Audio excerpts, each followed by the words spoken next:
So if anyone would like to ask any questions. Yeah, we've got some questions, Michael, but not on your talk as such. Okay. The first one is quite a long question. So you may need to revisit parts of it. Okay. I'll read it through anyway. Yes. It comes from Kiran. I'm finding it very difficult to understand how ego, which is not a real entity, is capable of creating this vast universe as soon as it arises. Because unless the ego arises, there's no creation. But unless there is creation, how will ego develop an inclination to attend to it and increase its inclinations manifold? In other words, rebirth is only because of unfinished karma. But in order to create that karma, there should have been a cause, right? Unless there was one, why would each and every one of us have different karma? Now, then we move on to the next part. It is also said that the Vasanas are arising from time immemorial. Does it mean there was a beginning? There is one comment Bhagavan made to a lady. God is untouched by activities which take place in his presence. There is no meaning in attributing responsibility and motive to the one before it became many. And then the final part of the question. Does this mean the absolute one became many but still remains the one, in brackets unaffected? If there is no cause for the ego, then why does Bhagavan allow the ego to arise from himself and let it suffer?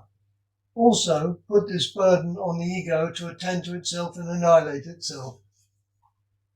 So that's it. Okay, that's quite a lot. Do you want me to revisit any part? Maybe you can remind me as we go on. But anyway, okay. Firstly, the one has never become many. The many is just an appearance. This is one of the fundamental principles of Advaita, Vivartavada. It's all just an appearance. None of it is real.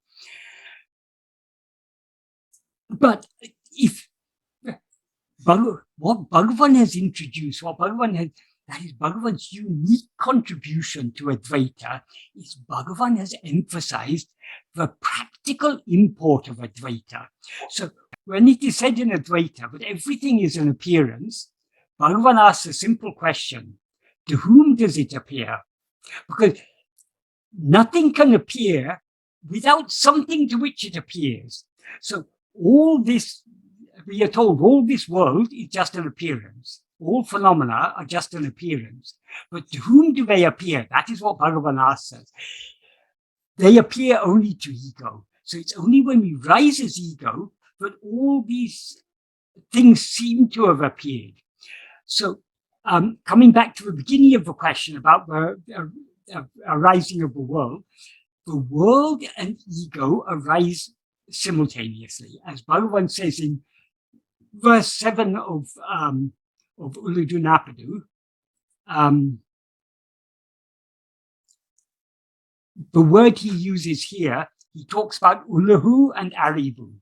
Arivu means awareness, but in this context, the awareness he's referring to is the awareness that knows the world, because he said the awareness rises and subsides. So that awareness that knows the world is only ego. So what he's referring to here as awareness is ego. So what he says in verse 7 of Uḷḷadu Nāṛpadu is, Uḷḷadu arivum ondrai uditu odungum enam. Though the world and awareness arise and subside simultaneously, Uḷḷadu arivu tannal oliram. The world shines only by awareness. As I say, the awareness here means ego. So ego and world, they arise and subside simultaneously. But it is only by the ego that the world shines. In other words, it is only in the view of ego that the world seems to exist. So ego is the subject. The world and all the phenomena that constitute the world are objects.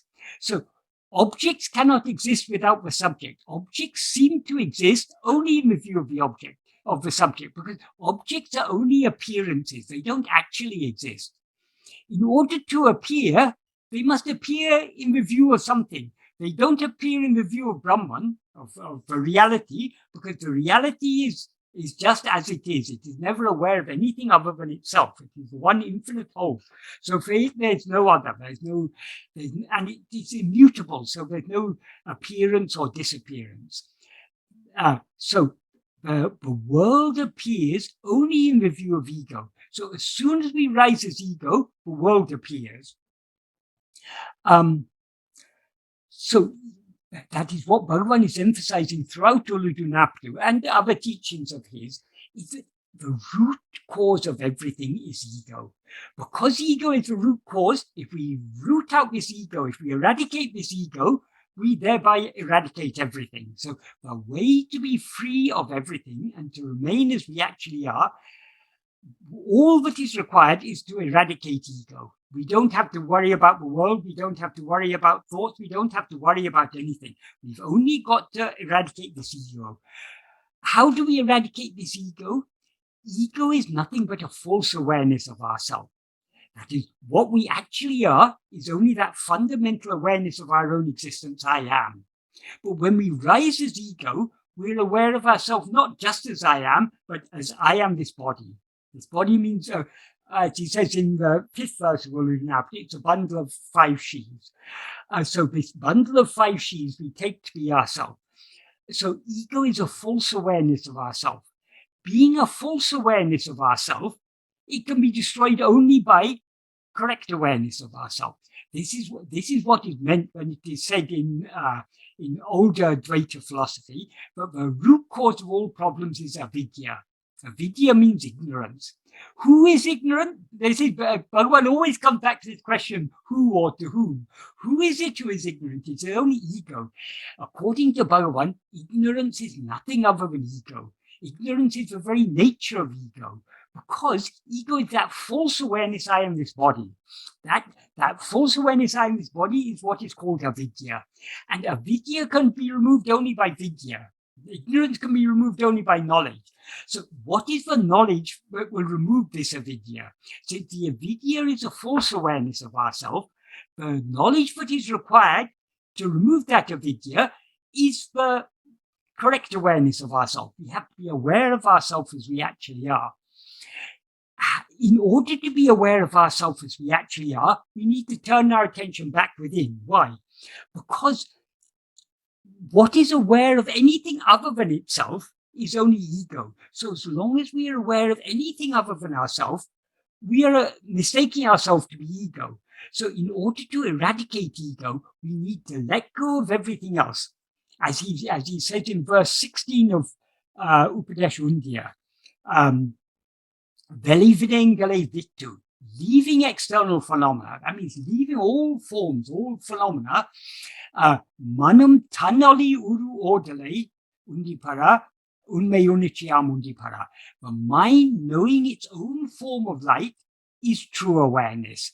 So the mind knowing its own form of light, or being aware of its own form of light, means turning the attention within and being aware of that pure light of which ever shines in our heart as I am, that light of pure awareness that shines in our heart as I am. That is what, so we have to let go of everything else and hold on to this.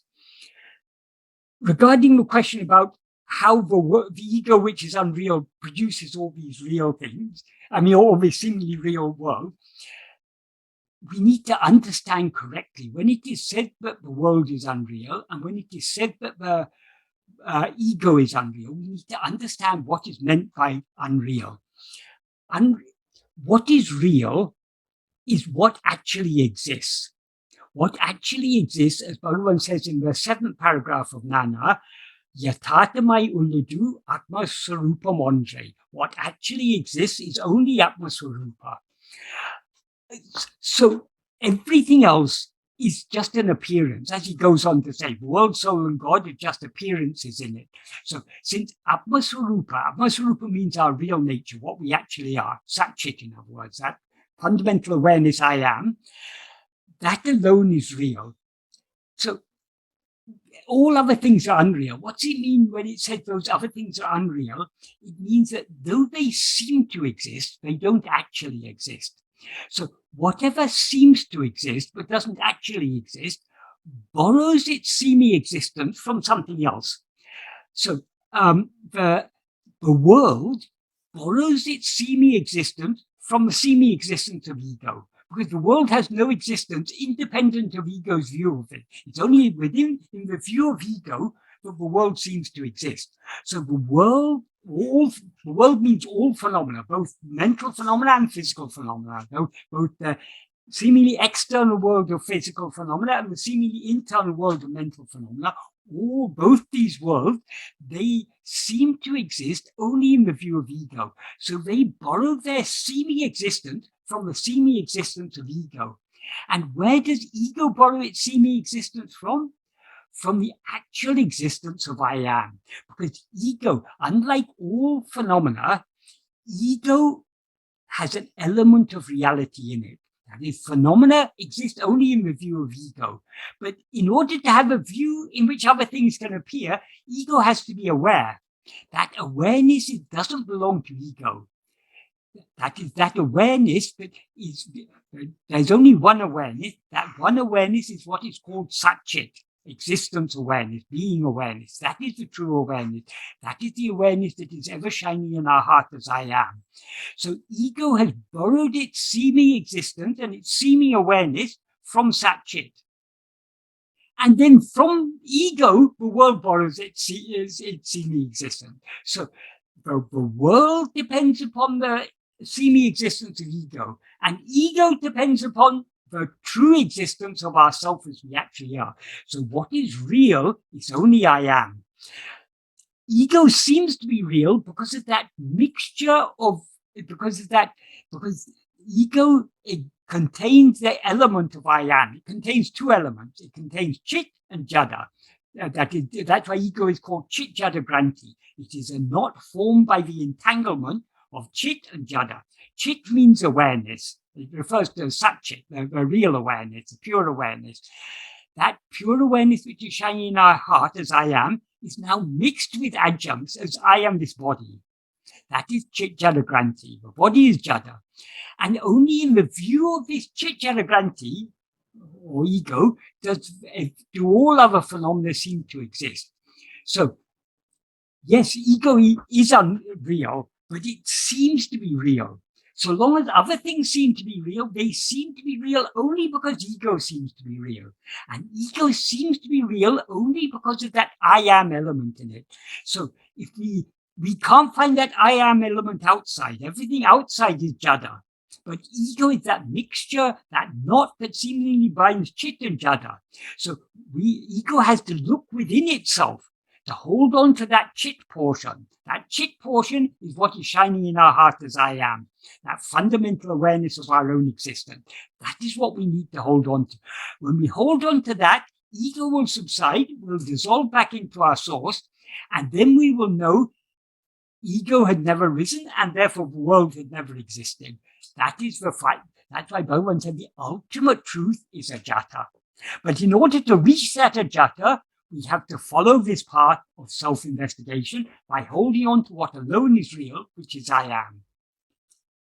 So yes, ego is wholly unreal, but it seems to be real. And it seems to be real only because of that element of reality I am. I think I've answered parts of the question. I don't know if there's any more parts that I've not answered adequately. There was a lot seemed to be in that question. Maybe we should ask Kiran how he feels about your answer and whether some of the other points. Kiran, is there anything else you want to ask in that connection?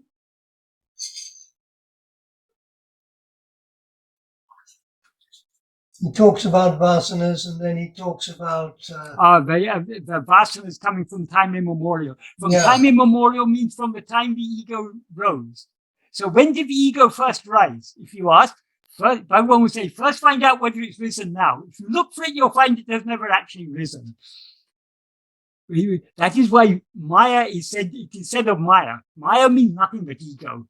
Maya is said to be beginningless, but it does have an end. Why is it beginningless?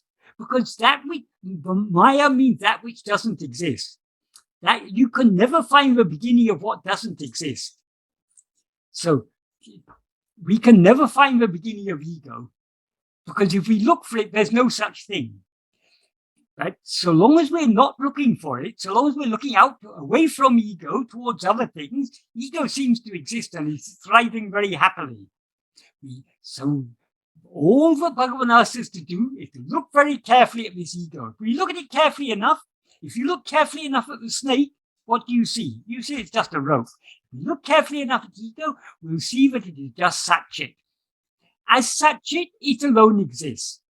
But so it never actually rose as ego. It was always as it is. So we need to, we shouldn't read Bhagavan's teaching superficially. We need to read very attentively and understand what he is talking about. That is, when he says ego is unreal, ego doesn't exist. Why then does he talk so much about ego if it doesn't exist?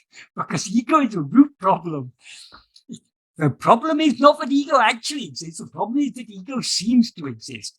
Since it doesn't actually exist, but merely seems to exist, we can get rid of it only by investigating it. If we look at it very carefully, we'll find, oh, there's no such thing. What actually exists is only Satchit. So I hope that answers your question adequately, Kiran. Yeah, I think that covers the point. He says, why does Bhagavan allow the ego to arise from himself and let it suffer? Bhagavan has never allowed the ego to arise. Bhagavan is just as he is. We have chosen to arise, and when we put the blame on Bhagavan, that's very unfair. Yeah, I think that's covered. We have created a great problem for Bhagavan. He never allowed us to rise, but because we've risen, he's had to come and catch us in the jaws of his look of grace. And he's not going to let go of us until we surrender ourselves completely to him. So this is an anonymous question. I would be grateful for some clarification on where to look for with regards to the I thought. Is it at the place where we feel our feelings in blocks, or is it where we perceive our thinking blocks process? The former somewhere in the middle of the chest and the latter in the region of the head. Many thanks. Okay. Thinking, feeling, the body, all these things are objects. Ego, or the thought called I, as one also refers to it, is not an object, it's the subject. So you can't find if you're looking among objects, you're never going to find the subject.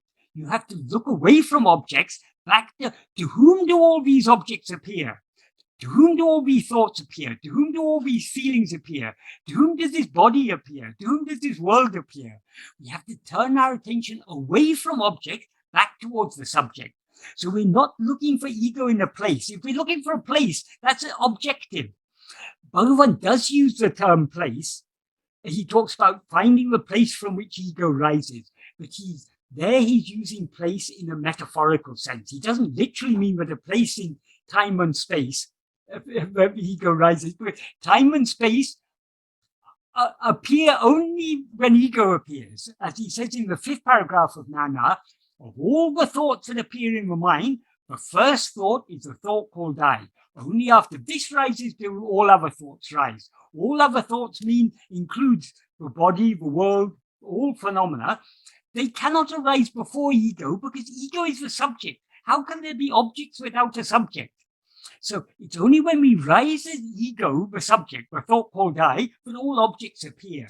So we need to stop looking among. This is the problem we've been facing since time immemorial. We've been looking for happiness. We've been looking for reality. We've been looking for everything that we are seeking. We've been looking for it outside. We've been looking among objects. Or if I get this, I'll be happy. If I achieve that, I'll be happy.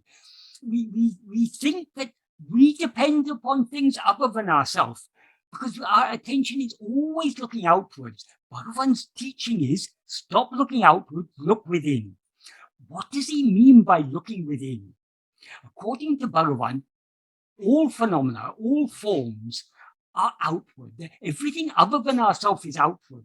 What is within is only I. So we need to turn our attention back towards ourselves. And we are not an object.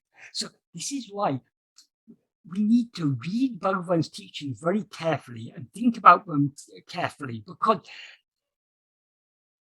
what Bhagavan has asked us, this path, is actually a very, very simple path, but it does require a clear understanding. If we don't understand it correctly, we'll ask questions like this question: where do I find the I thought? As if the I thought is to be found among objects. How can we find the subject among objects? The problem is, we need to understand more about the nature of the subject. The pure awareness, I am, is never aware of anything other than itself. But when we rise as ego, we become aware of other things. That is, when we rise as ego, we identify ourselves with objects. This body we take to be I, this mind we take to be I, intellect we take to be I, will we take to be I. All these 5 sheaths we take to be I. But if we think about it, these are all objects. We're aware of this body as an object. We're aware of the thoughts in the mind as an object. We're aware of the prana, the life, the breathing and the heartbeat. These are all objects. The mind, likewise, all the thoughts, perceptions, memories, feelings, all objects. The intellect and its workings, all objects. The will, our likes, dislikes, desires, attachments, and their seed form, the vasanas, all are objects. So they all exist in our view. So ego is not any, though ego identifies itself with these, it is not any of these things. This is why Advaita begins with neti. We first have to have that, that intellectual analysis is necessary to understand that we are not any of these things. So whatever appears and disappears cannot be I, because to whom does it appear and disappear? To me. So we have to go deeper and deeper within. So we need to stop looking at objects, stop looking among objects. Who is aware of all these objects?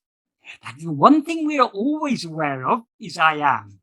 Objects appear and disappear, but the one thing that shines without a break is I am. Ego is a spurious entity between the two. It is neither the pure I am, nor is it the object, because it has no form of its own. But whereas the pure I am never rises and subsides, ego rises and subsides. So it's neither this nor that. So we need to turn our attention back. Who am I? Turn our attention back towards ourselves. Ego, which is non-existent, will thereby subside back into its source and become non-existent. That is, we seem to be ego. We seem to be this thought called I, only so long as we're looking at other things. So stop looking at other things. Look at yourself. Try to be self-attentive. What does it mean to be self-attentive? So many people ask Bhagavan, but Bhagavan, how do I look at myself? How am I self-attentive? Bhagavan said, no one can show you that. You have to find the way yourself. That is, we have to think deeply about Bhagavan's teaching and understand what he is talking about. When we understand what he's talking about, it becomes very clear. I is not that is, we are not objects. We have a subject. So that is, the trouble is words are designed to talk about objects, to talk about objective reality, as people call it. Though it's actually objective unreality. Whatever is objective is by definition unreal, according to Advaita, because it all exists only in the view of the subject, which is itself unreal. So we need to stop. We need to understand that what we are looking for is not to be found among any objects. It's to be found only within ourselves. And we are not an object, we are a subject. So who am I? Ultimately, when we investigate this subject, even the subject will disappear, and then we'll find that we are just that pure awareness that underlies and supports the appearance of subject, which in turn underlies and supports the appearance of objects. So we have to go deeper and deeper within. Not looking, the body, as I say, is an object. The thoughts are objects, feelings are objects, everything is objects. But who am I to whom all these objects appear? Does that adequately answer that question? Oh, it's an anonymous question, so they won't want to say, but I hope that adequately answers it. Yeah, I think it covers it, because she's asking the question outside, and she has to ask the question inside, actually. yes. It's not even asking a question. I mean, metaphorically, we can call it asking a question. It's an investigation. We've got to look inside. So the next question is from Jan. May I ask, in what sense is Arunachala, in brackets a hill which has form or rupa, a guru?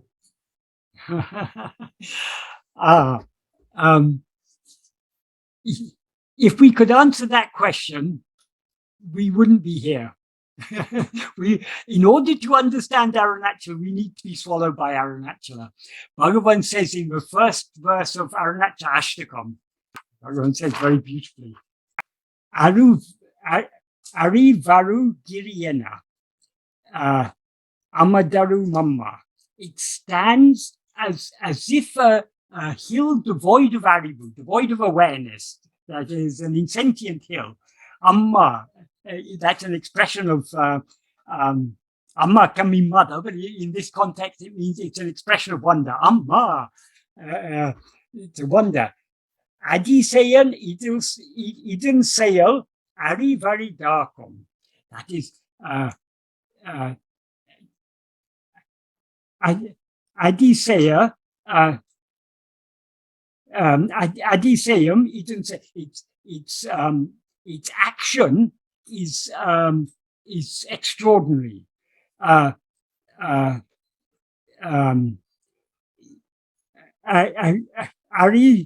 vari darkom. It's very rare to understand, or it's very impossible to understand it. It cannot be understood by the mind. And then he goes on to talk about his own. It cannot be understood by anyone. And then he goes on to say, but when he was from the young age, before he knew anything else, Arunachala was shining in his mind as something very great. He goes on to say, so Bhagavan says, it cannot be understood by anyone. It seems to be a hill devoid of awareness. But Jnana Sambandha has in one of his verses, he refers to Arunachala as Jnana Tiralai Nindra Peruman, the great Lord who stands as a vast heap of jnana. So in the view of the jnanis, this hill isn't a hill of insentient rock. It's it may appear like that outwardly. It is actually just a vast heap of jnana. If you can understand that, then your problems are all over. So how can we understand what Arunachala actually is? Bhagavan has said, Arunachala is that which is dancing in our heart as I, in the second verse of Arunachala Pañcaratnam. Nāṇ idiyam naditis durai. You dance in the heart as I. So what is shiny in our heart as I, that is Arunachala. So in order to understand Arunachala, we need to turn within and merge back into our source. When we merge back into our source, then only will the truth of Arunachala reveal itself. Though in our view, Arunachala is just no, it looks like an ordinary hill, a hill like any other hill. But according to Bhagavan, for example, Bhagavan considers Arunachala as his guru. In verse 19 of Akṣaramaṇamālai, he sings, Kutramutrarutene gunamai panital guru vayoli Arunachala. Arunachala shine as the form of guru, or Arunachala who shine as the form of guru, take charge of me, completely destroying completely all my defects and making me gunam. One implies one who has all good qualities. So that is in Bhagavan's view, Arunachala is guru. And he also, what did Arunachala teach him? That is in verse 43, he says, that Bhagavan prays to Arunachala to teach him. Tāne tattuvamidane tāne kātvai Arunachala. This is a very beautiful verse. Tāne, it's Tān means oneself. Tāne is an intensified form of oneself. So Tāne can mean oneself is only oneself. So Tāne, we can take it to mean oneself is only oneself, or we can take it to mean a very strong form of oneself. Oneself alone is tattvam. That alone is the reality. So either we can take it in two ways. Either oneself is only oneself, that is the reality, or oneself alone is the reality. It amounts to the same thing, but it's just the words can be interpreted that you can take many different. Essentially, the meaning is the same, but many different aspects of it are there. So we can take it, we can interpret it in different ways. But what he's saying basically is oneself alone is the reality. Or oneself alone is oneself is the reality. Idane tane kartavaya Arunachala. You yourself reveal this to me. So how did Arunachala reveal it to him?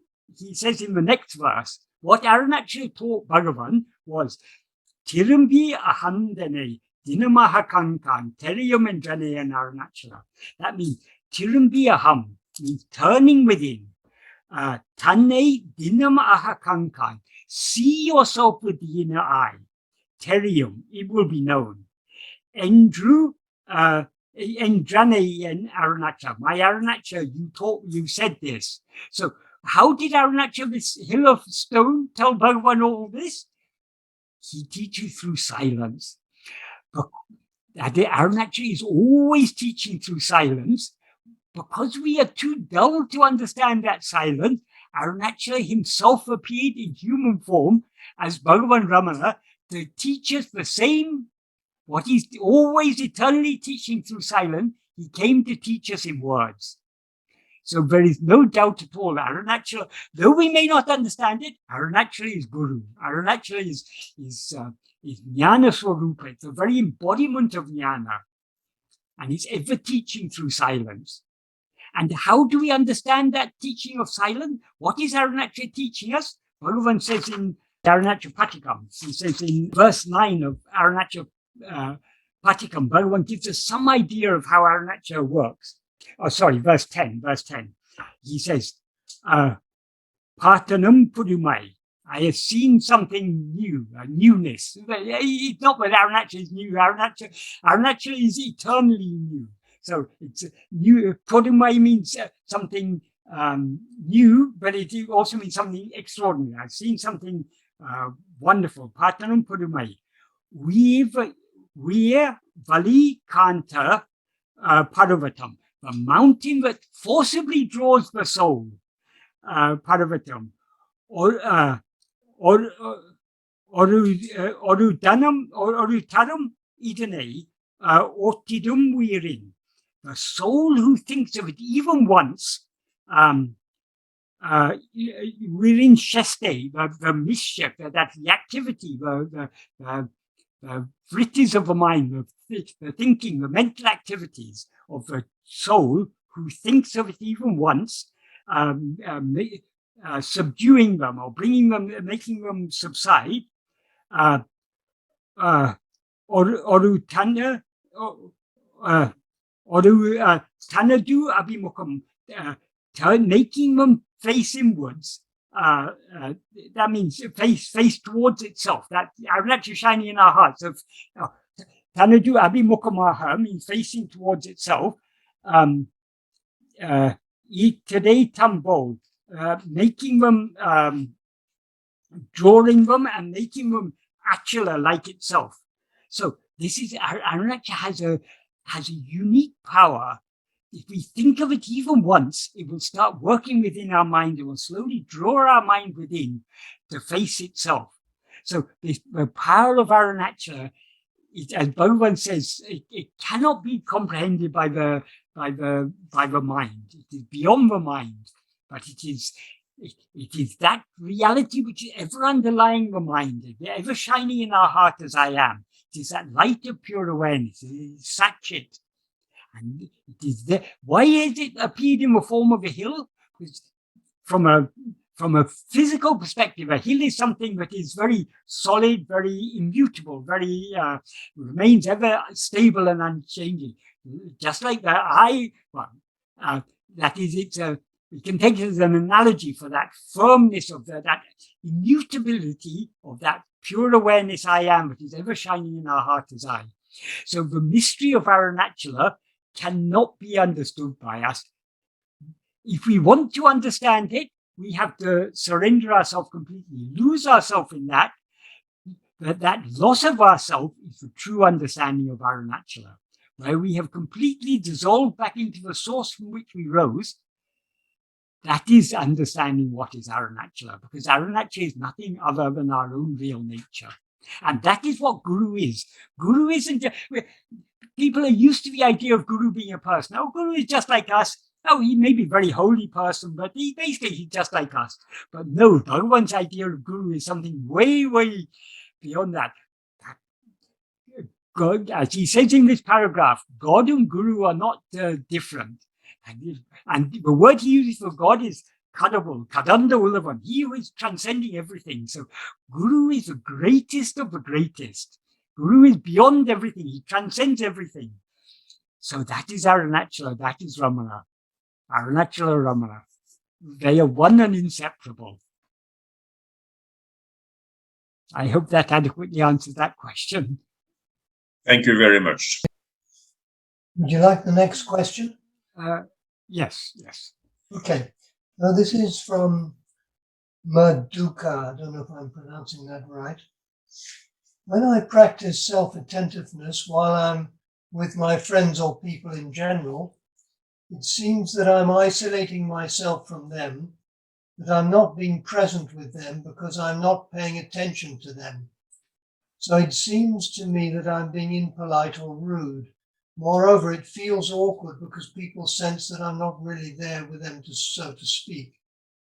How was Bhagavan able to be completely immersed in self-attentiveness and at the same time be so loving and caring and connected to other people?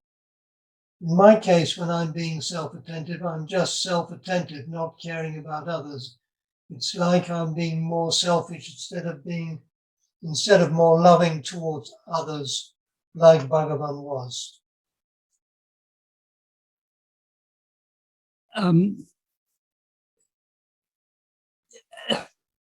So long as we are aware of the existence of others, there does seem to be there seems to be a contradiction between attending to ourselves and attending to other things. As we go deeper in this practice, we can hold on to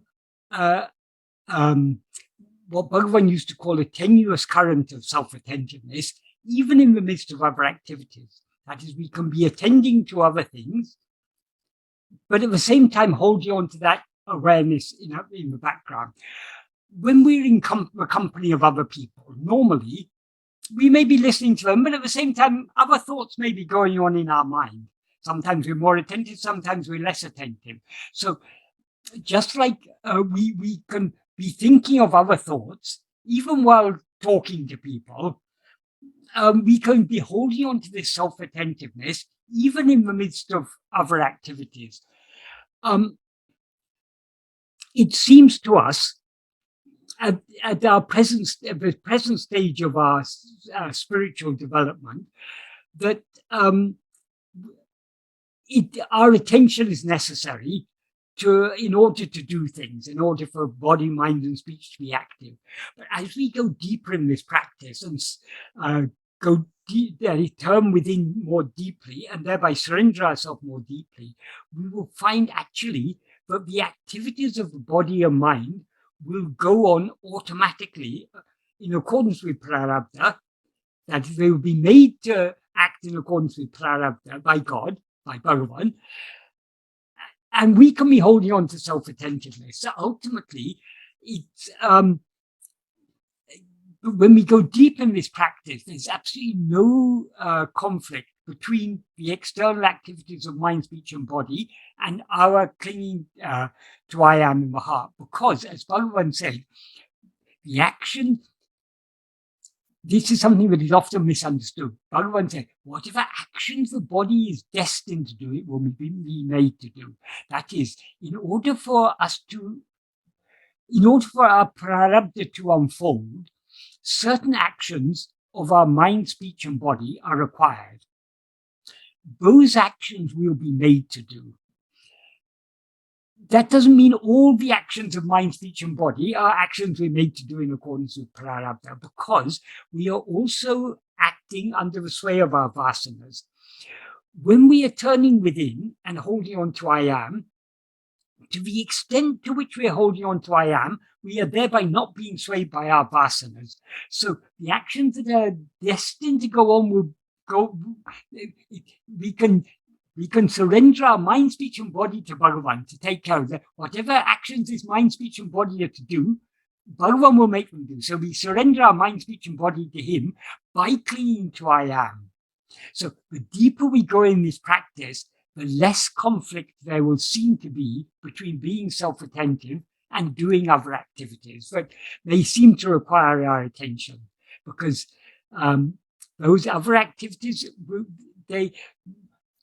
what is destined to happen will happen. What actions we are meant to do in accordance with our destiny, we will be made to do.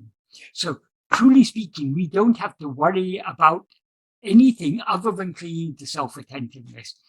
But at the initial stages, it seems either I attend to myself or I attend to other things. There seems to be it seems to be a case of either or. But so what we need to, at the early stages, what we need to be doing is to cultivating this habit of holding on to self-attentiveness, even while engaged in other activities.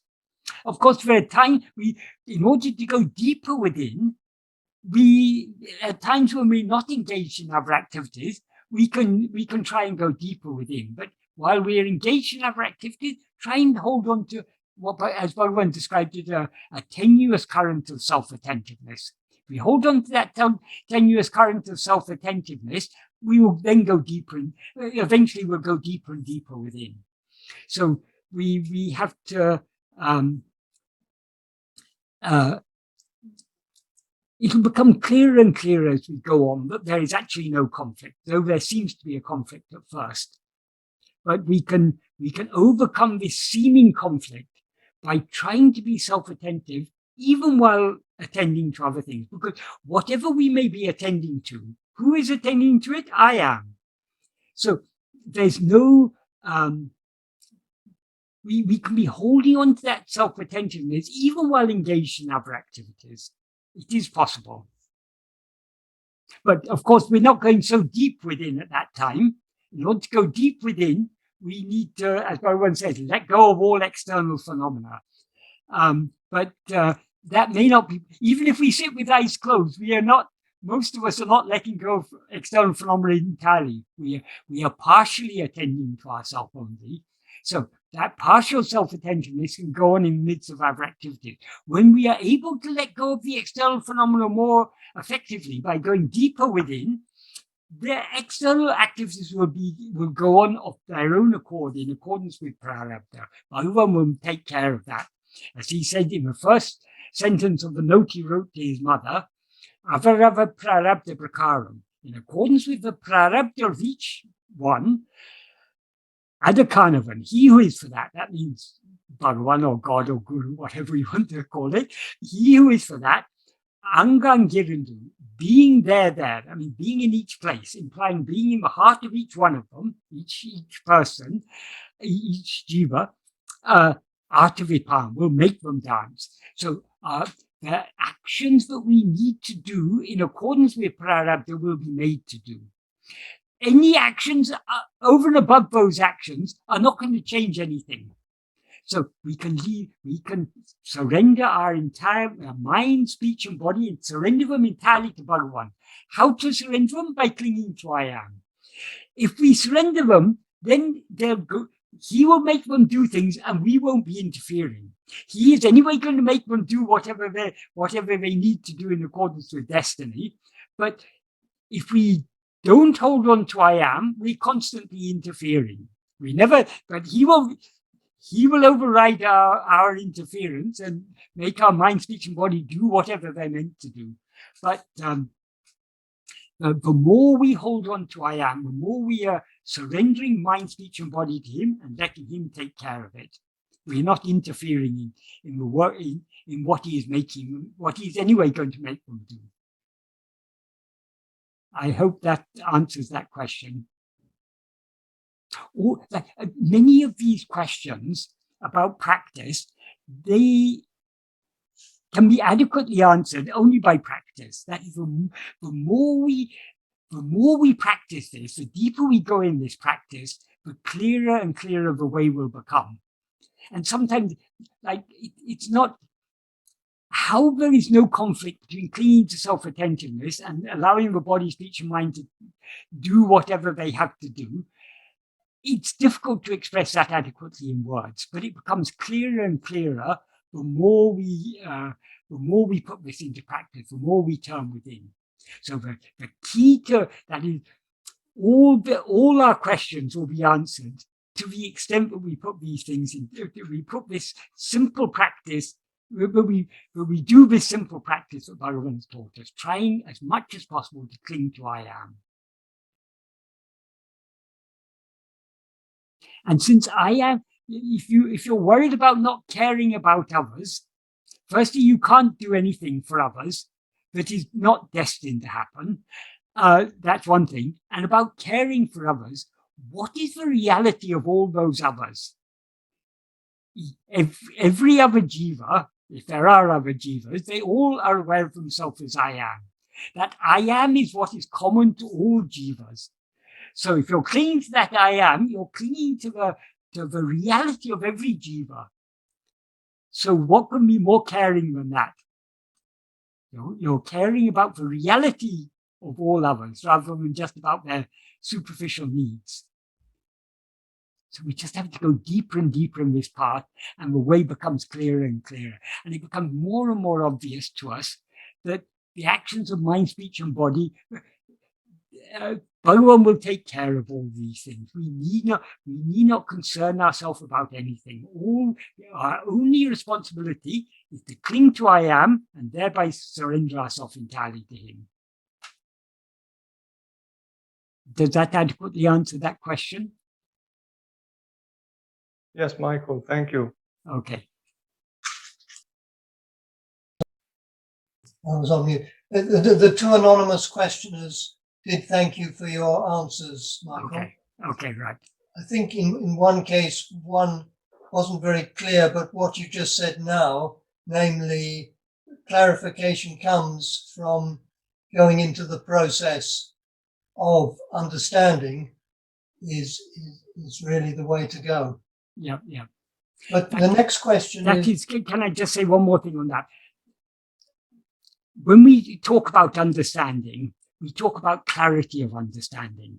If you understand something well, you say we understand it clearly. That the real clarity comes only from within. So the more we turn within, the greater and greater the degree of clarity of understanding. So our understanding goes beyond the mere conceptual understanding to a much, much deeper level of understanding, a deep clarity of understanding that can come only by practice. Experiential understanding. Yes, you can say so. Okay. So the next question is from Mary. My question is, it is said that a jnani does not take another birth. Is this even from the point of view of the jiva? I don't understand why it is so. Is it that taking birth means rising as ego? And is it that in a way we wish to take birth? Not only does the jnani not take another birth, the jnani has never taken birth. We think the jnani is a person, and so we think, oh, they've taken birth. But when Bhagavan used to say, jnani is not the person that they seem to be. Jnana me jnani. That means jnana alone is the jnani. What is jnana? Jnana means pure awareness. What can know pure awareness? Only pure awareness can know pure awareness. So jnana me jnani means jnana alone knows jnana. So pure awareness alone knows pure awareness. So because we take ourselves, Bhagavan often used to say, because you take yourself to be the body, you see me as a body. And you then impose all your ideas upon me. I am not this body. So the jnani is not the body. So the jnani was never born. That is, when ego is destroyed, we cease to identify ourselves with the body, that there's no one remaining. The one who had identified that body as I ceases to exist. So there's no question of birth for the jnani. The jnana is immutable. It never rises, it never subsides, it never undergoes change of any kind whatsoever. And jnani is nothing other than that. So there cannot be any birth for jnani. So the jnani is the ever unborn reality. But because we mistake ourselves to be a body, we say, oh, this person is a jnani, this person is a jnani. No person is a jnani. The jnani, that jnana alone is the jnani. When ego dies, that jnana shines through the body of that person. Like through Bhagavan's body, that jnana was clearly shining. But there wasn't any person in there. Bhagavan once, there was a radio in the old hall, and sometimes they used to play music on it or something. So the radio was playing, and some person was singing some classical South Indian music. After singing was over, Bhagavan said, "See, we listened to this nice, beautiful music in this box here, but if we open it up, we don't find anyone inside." Likewise with the body of the jnani. The jnani seems to be answering questions and so on, but if you open it up, there's nobody to be found inside. That is just like the radio. The singing that we hear on the radio is not coming from inside that radio. It is coming from some other source. The answers that are given by the jnani, in fact, all the actions that are done by the jnani, they're all driven by some other source. What is that other source? You are that. It's that which is shining in you as I. That is what is answering those questions through the form of Bhagavan, because Bhagavan is nothing other than that which is shining in you as I. So we can understand this only to the extent we turn our mind within, because so long as we're looking outward, Bhagavan is a different person, we are a different person. Bhagavan is a person for us because we see ourselves as a person, but he is not a person. When we look at his eyes, we see so much clarity, so much love. But there's no person behind that. What is that clarity and love? Is that infinite ocean of clarity and love that is ever shining in our heart as I. That is what we are seeing in the eyes of Bhagavan. And that is why his eyes are telling us, look back within, see yourself. So we cannot understand the jnani. That the mind can never understand the jnani, because the jnani transcends the mind. The jnani is a reality from which the mind rises and into which it subsides.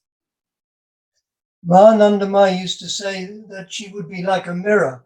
So the person sees themselves in this mirror, which is flawless, and the answer comes back. Bhagavan also said that. He said the jnani is just like a mirror. People see themselves. They see. Each one sees the jnani according to their own colored vision, because they're just seeing. They're looking at a mirror and they're seeing their own reflection there. But what is the mirror showing us?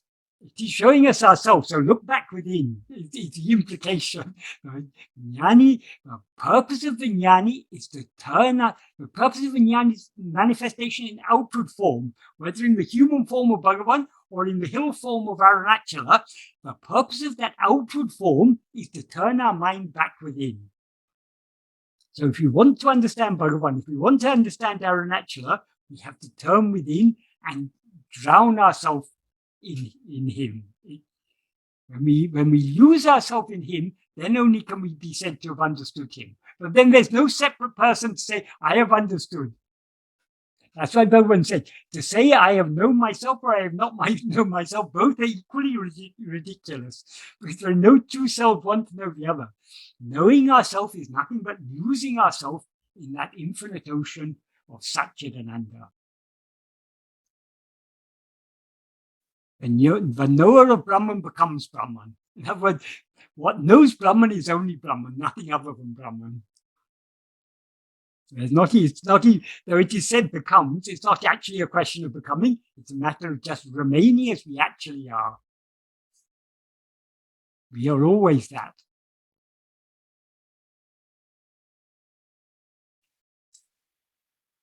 There's actually no more questions.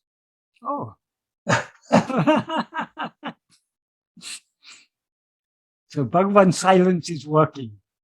It's like, unless anyone comes up with something. Can I ask a quick question? Yes, certainly.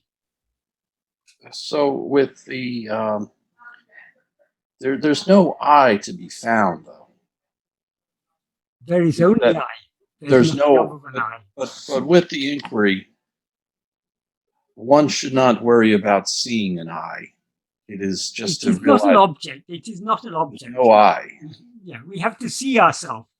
But even seeing ourselves, we can only express these things metaphorically, because there's no two selves or two eyes, one to see the other. But that is language the language is language of duality. The language of Advaita is only silence.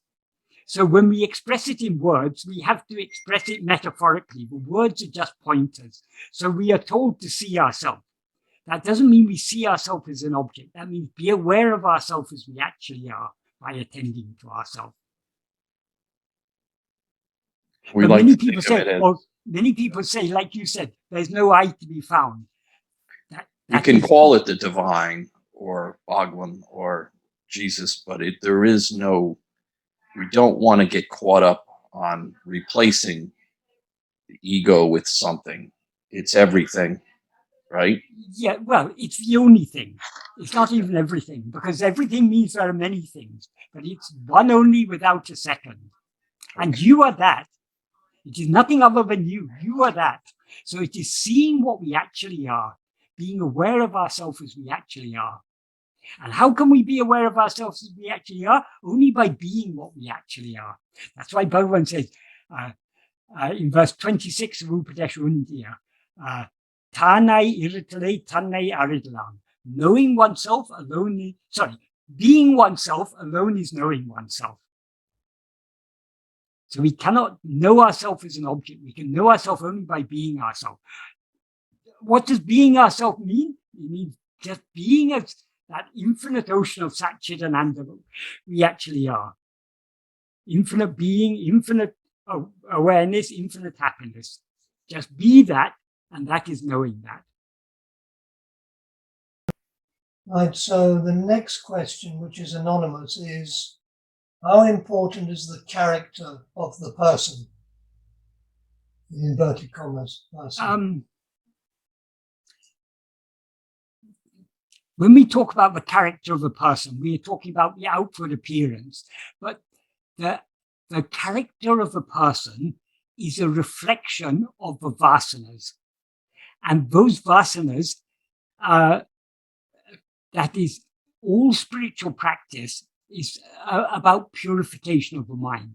Purification of the mind means,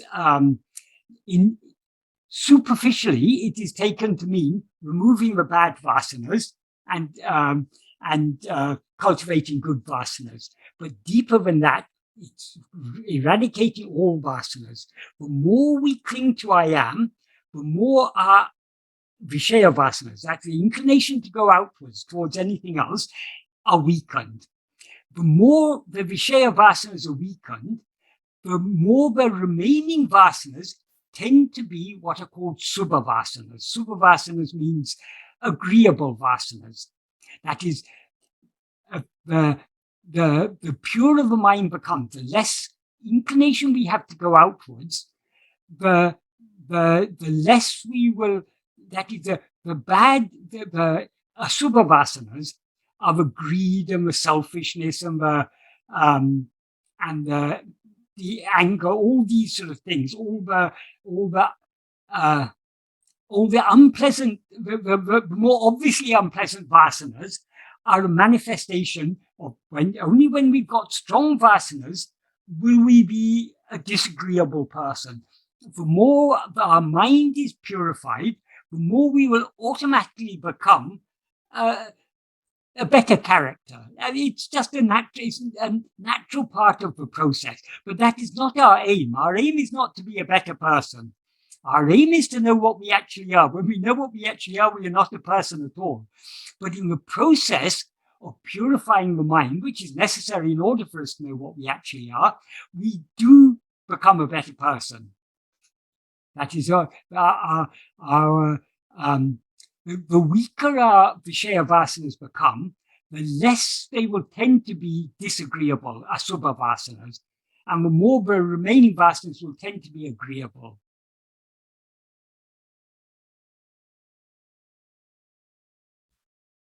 That doesn't mean we're going to be perfect. We'll never be perfect. The perfection is only the annihilation of ego. So long as we've got vasanas,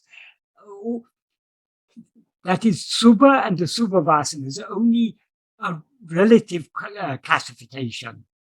Yes, some vasanas are better than other vasanas. Some vasanas are worse than others, but that's all relative. Ultimately, all vasanas, other than satvasana, are bad. Any vasana that takes our attention away from ourselves is bad. Because so long as we've got inclination to attend to anything other than ourselves, we continue to rise as ego. And ego is the root of all problems. So if we want to be 100% agreeable, if we want to be a perfect character, we have to annihilate ego. And then there's no one left to be a perfect character. Why Bhagavan is a perfect character? Because there's no ego there. So he's not a character at all. But in our view, he seems to be a perfect character because there's the ego and its vasanas were swallowed that day in Madurai when that fear of death came and he turned within. He lost himself completely. So what shines through Bhagavan is not any vasanas, it's only that divine light of pure awareness, infinite love. That is what Bhagavan actually is. Does that adequately answer that question? I think the person had put one or two other remarks later on, but I would have said that did cover it actually. Yeah, right. Unless they say something. So we've got some more questions have now come. This is not really a question, but I'll mention it anyway. Keeps on jumping, so I've just lost it again. Oh yeah, this is again from an anonymous person. Perhaps if Michael would be so kind as to one day take us through a meditation process. Not even Bhagavan attempted to take anyone through a meditation process. When people asked him how to go within, Bhagavan said, the way is not objective. If the way were objective, it could be shown objectively. Since it is not objective, it cannot be shown objectively. How to find our way inside is only by looking inside. The more this is why Bhagavan called this path a path of vichara. Vichara means investigation. How to find out how to go within? Try to go within. The more we go within, the more the way will become clear to us. So if there are people nowadays, it's quite fashionable, guided meditations. But guided meditation, how can anyone guide your attention to yourself?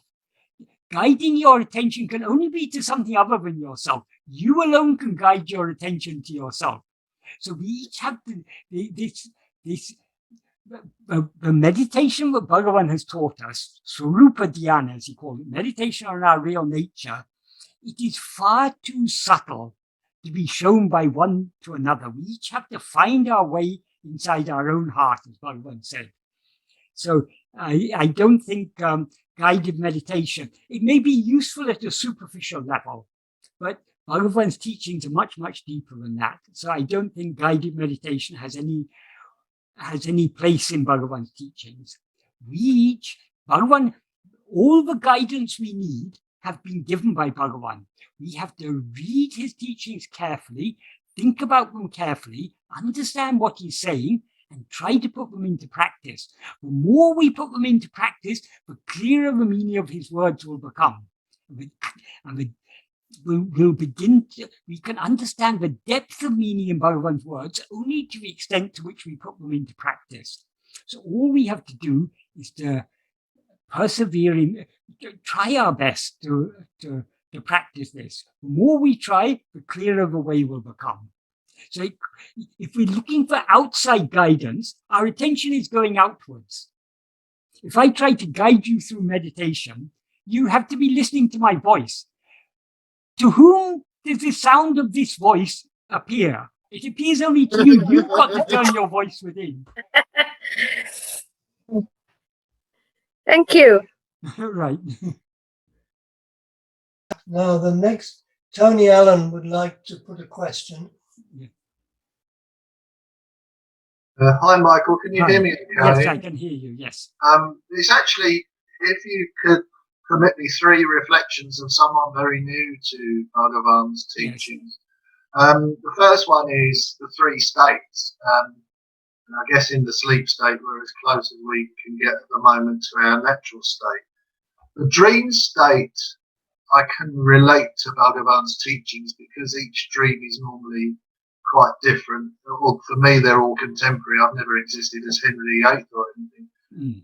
But it's very, very real, everything real and tangible, contemporary. But because it's different and inconsistent, I can keep on hold of Bhagavan's teachings. The waking state, which is also, as you say, a dream state, is so fundamentally real and tangible and continuous. So every time I come back to the waking state, it's basically more or less where I left off. I've got, friends, family, I've got dogs to look after, everything I touch is. So for me at the moment, the waking state is almost like a cosmic joke. That was my first reflection. The second one is, especially as you put them, Bhagavan's teachings are quite logical, quite understandable. There's no mysterious language or pictures or anything like that, or practices. But I sense personally a gap. I understand that it's the fast track, if you like, to where we want to go. But for me, there's a veil, which leads me on to my third and final reflection. I think last 2 weeks ago, someone briefly mentioned yoga. Is it fair to say, I think it is fair to say that the intentions are the same, basically, but is yoga maybe a better preparation for someone who can't quite grasp the fast track of Bhagavan's teaching? So in yoga, for example, where you learn about withdrawing the mind or the energy from the body away from, it's kind of like a slightly B road instead of the A road. And that's just a few reflections, and thank you for permitting me to make them, because Shall I comment on those reflections? Please, if you don't mind. Okay. The first one, about the waking state. The waking state seems very real. But when we are dreaming, the dream state seems very equally real. In fact, when we're dreaming, we generally think we're awake. If we were having this conversation in your dream, you would be saying exactly the same. See, this state is so continuous and it's so solid and so real. But dreams are different. Dreams are inconsistent, because when you're dreaming, the state you're in then seems to be waking. So it seems to be continuous. It seems to be consistent from the perspective of the dreaming mind. It's only when we come out of that state that we recognize the unreality of that state. There's an important point to understand here. Why does the current state always seem to be real? What is actually real is only you. Now you take yourself to be a body. Because you are real, the body that seems to be yourself seems to be real. And this body is part of this world, so the whole world seems to be real. Likewise, when you're dreaming, you experience a dream body as yourself. because you are real, the dream body seems to be real, and hence the whole dream world seems to be real. So long as we're dreaming, the dream always seems to us to be real. Only when we wake from one dream to another dream, our identification with the dream body of the previous dream is broken. We no longer experience that dream body as ourselves. So as soon as that identification with the dream body is broken, we at once recognize, oh, it was just a dream, it wasn't real.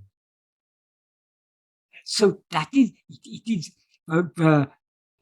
what makes the current world seem real, the current state seem so real, is because of this identification, I am this body. So that's a very important thing to understand. When we try to point out differences between waking and dream, we are talking from the perspective of our current dream, which seems to us to be waking. But if we were in a dream, that dream would, if we were in some other dream, that dream would seem to be our current state and would seem to be so. In dream, if someone asks you, is this state a consistent state? Yeah, you'll say, yes, of course, I've got memories going back to my childhood. I remember my childhood. I remember, we remember all these things. It all seems to be part of a continuity so long as we're dreaming. It's only from the perspective of our present state that we say, oh, that dream was so brief and it wasn't continuous and everything. And moreover, these differences whatever differences we may point out between waking and dream, they're all they're all qualitative differences. That, for instance, in some dreams, when we wake up from a dream, we think, oh, I was in one place and then I was suddenly in another place, and the person I was talking to, was it this person or that person? Because sometimes it seemed to be this person, at other times it seemed to be that person. The dream seems to be very unstable and inconsistent once we've woken up. So from our present perspective, that dream was a poor quality dream. It's like if you watch a Charlie Chaplin film or any film from the 1920s, obviously the quality of production was not so sophisticated like nowadays.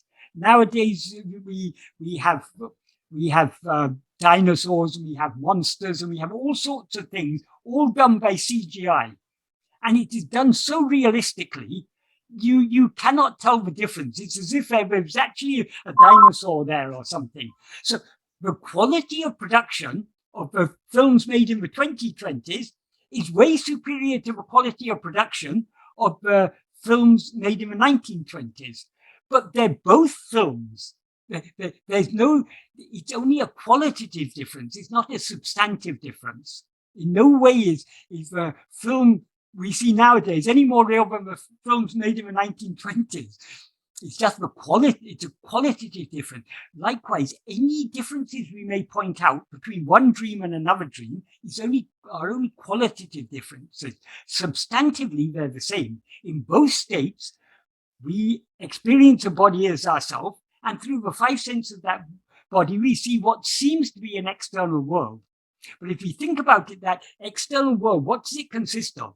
It consists of sights, sounds, tactile sensations, tastes, and smells. Take away these five, where is there any world? So Bhagavan said the world is nothing but the five kinds of sense perception.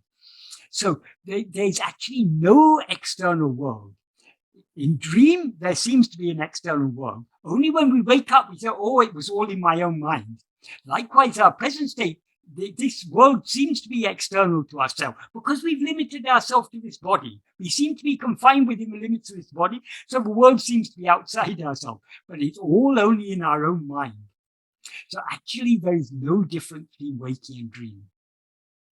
Between one dream and another dream, some dreams seem to be better quality, more 2020 productions, and some dreams seem to be more 1920 productions, but it's only a qualitative difference. It's not a substantive difference. And even those differences, they seem true only in the waking state. When we're actually in that dream, we don't notice these seeming imperfections. Yes, thank you, Michael. The qualitative reference is very helpful. Thank you. Yes, yeah.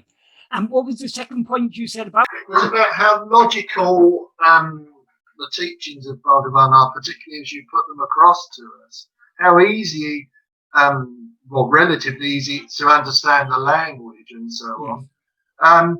But it's, I think, and you've said before, it's the quickest route or something like that.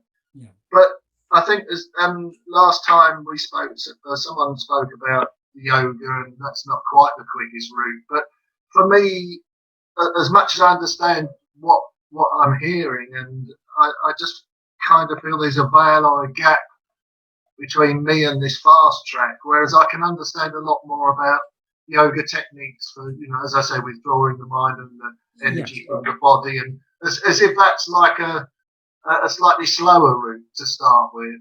Right. Okay. Bhagavan, as you say, Bhagavan teachings are very logical. They're very simple and very logical. But we shouldn't be, we can almost say they're misleadingly simple. That's not quite the right way of putting it, because they're not misleading at all. But we shouldn't be deceived by their simplicity. They are simple, but at the same time, they're very, very deep and very, very subtle. And we can understand the depth and subtlety of Bhagavan's teachings only to the extent to which we put them into practice. That doesn't mean they're complicated. You don't need to have a brilliant intellect to understand Bhagavan's teaching. They're actually extremely simple and extremely logical also. So we're not asked to believe anything we don't know already. It's all Bhagavan's teaching points out to our own experience to make us understand these things. So it's very logical and very based on our own experience. But what Bhagavan is pointing out is something very, very deep and very, very subtle. But he's pointing us in the right direction. In order to understand this, the depth and subtlety of Bhagavan's teachings, we have to follow them in practice. That is, we have to try to turn our attention within. Though yoga may seem to have the same goal as Bhagavan's path, actually there are differences. The main aim in yoga, they say, Chittas, that is in the second sutra, I think, of the first main sutra in which the teaching is given in the Yoga Sutra of Patanjali. He says, Chitta, Yogas Chitta Vritti Nirodha. Yoga is controlling or subduing the activity of the mind, Chitta Vritti. But Bhagavan says that is not merely stopping thoughts is not the goal, because in sleep we stop the thoughts, but we don't know what we actually are. Yoga have their own, Patanjali has his own answers to that.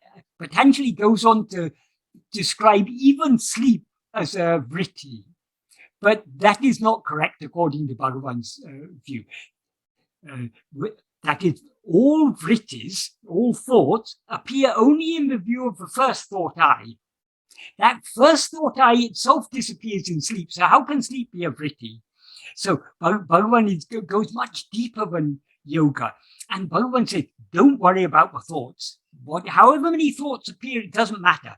To whom do they appear? So Bhagavan isn't asking us to try to stop thinking. He's asking us to try to see to whom do thoughts appear. In other words, to turn our attention away from thoughts back to ourselves. If we turn our attention back to ourselves, then the thoughts will subside of their own accord, because thoughts can exist only if we attend to them. But bringing about the subsidence of thoughts is not our aim. Our aim is to know what we actually are. And merely bringing about the subsidence of thoughts will not enable us to know what we actually are, because we bring about the subsidence of thoughts every day in sleep. So Bhagavan's teachings actually are much deeper than yoga. Yoga, that is, why are there so many different paths? Why is there yoga and the various forms of bhakti and all the tantras and karma yoga? So many different types of paths are there. Why are so many different paths there? They're to suit people at different stages of spiritual development. But if we've been attracted to Bhagavan's path, all these other things become superfluous, because the aim of all other paths is purification of the mind. And what do we get by purification of mind? Purification of mind enables us to understand that but what is real is only ourselves, and but to know what is real, we need to turn within. So all other paths become redundant, superfluous, once we've come to this path. I'm not saying you have to follow this, but if you're attracted to the path of yoga, maybe that's a path meant for you. But don't discount this path as too difficult, because everyone, when they start following this path, they find it difficult. Everyone says it's difficult. Bhagavan says this is the easiest of all paths, but in our view, it seems to be difficult. Obviously, Bhagavan is right. It is the easiest of all paths. It seems to be difficult only because of the strong inclination we have to go outwards, to attend to things other than ourselves. That's what Bhagavan calls the Vishaya Vasanas, those inclinations to attend to other things. So long as our Vishaya Vasanas are strong, this path seems to be difficult. Whenever we try to turn our mind within, again it pops out. Doesn't matter. All we have to do is to persevere in trying. The more we try, the less that is, when we allow ourselves to be carried away by our vasanas, when we allow ourselves to be swayed by our vasanas, we are thereby strengthening those vasanas. When we try to hold on to I am, to hold on to self-attentiveness, we are thereby weakening those vasanas. So we try to hold on and we fail.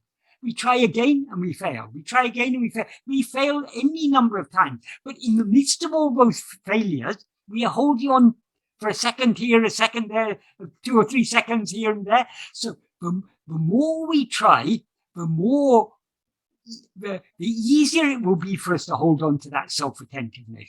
So we shouldn't be discouraged by the seeming difficulty.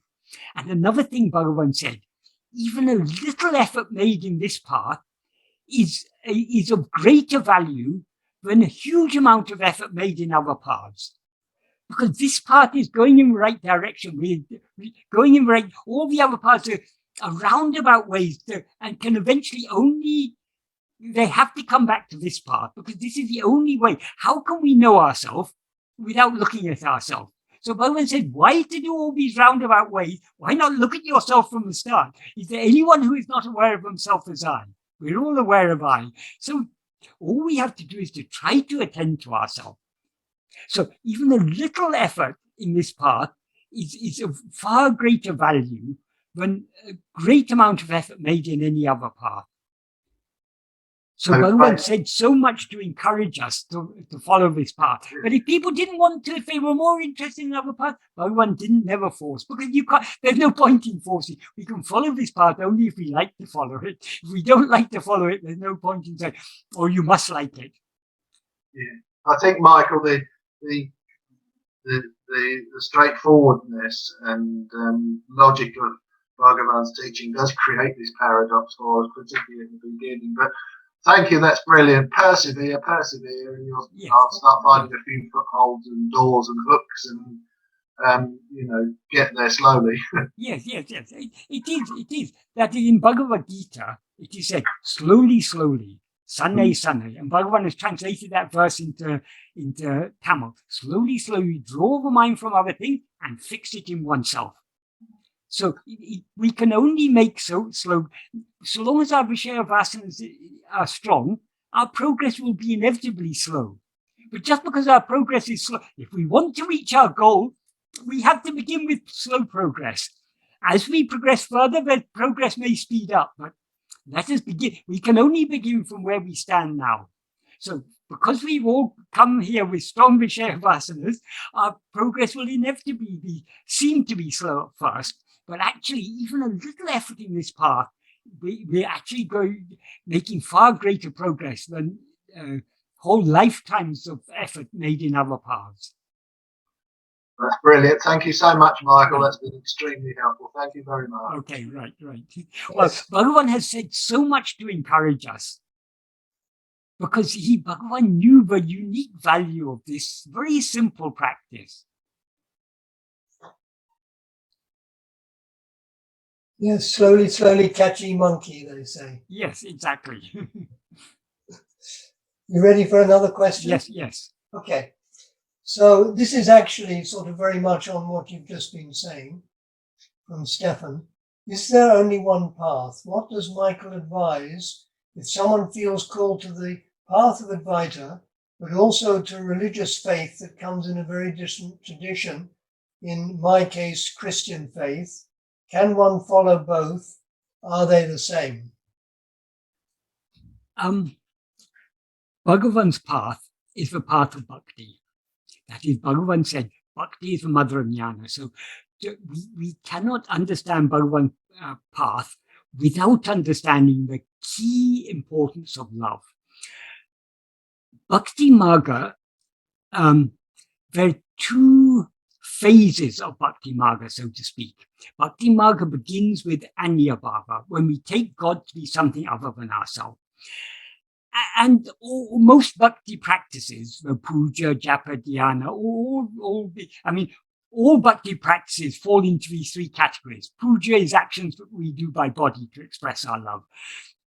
Japa covers all actions done by speech. So it can also include singing hymns or whatever. They're all more or less covered by japa. And dhyana is meditation, whatever is done within the mind. So all bhakti practices fall into these three groups, puja, japa, and dhyana, and they're not mutually exclusive. You can be doing puja while meditating on God. You can be doing japa while meditating on God. So they're just, it's just general classifications. That is, we move from grosser, just expressing our love through physical action, to expressing our love through speech, to expressing our love through mind.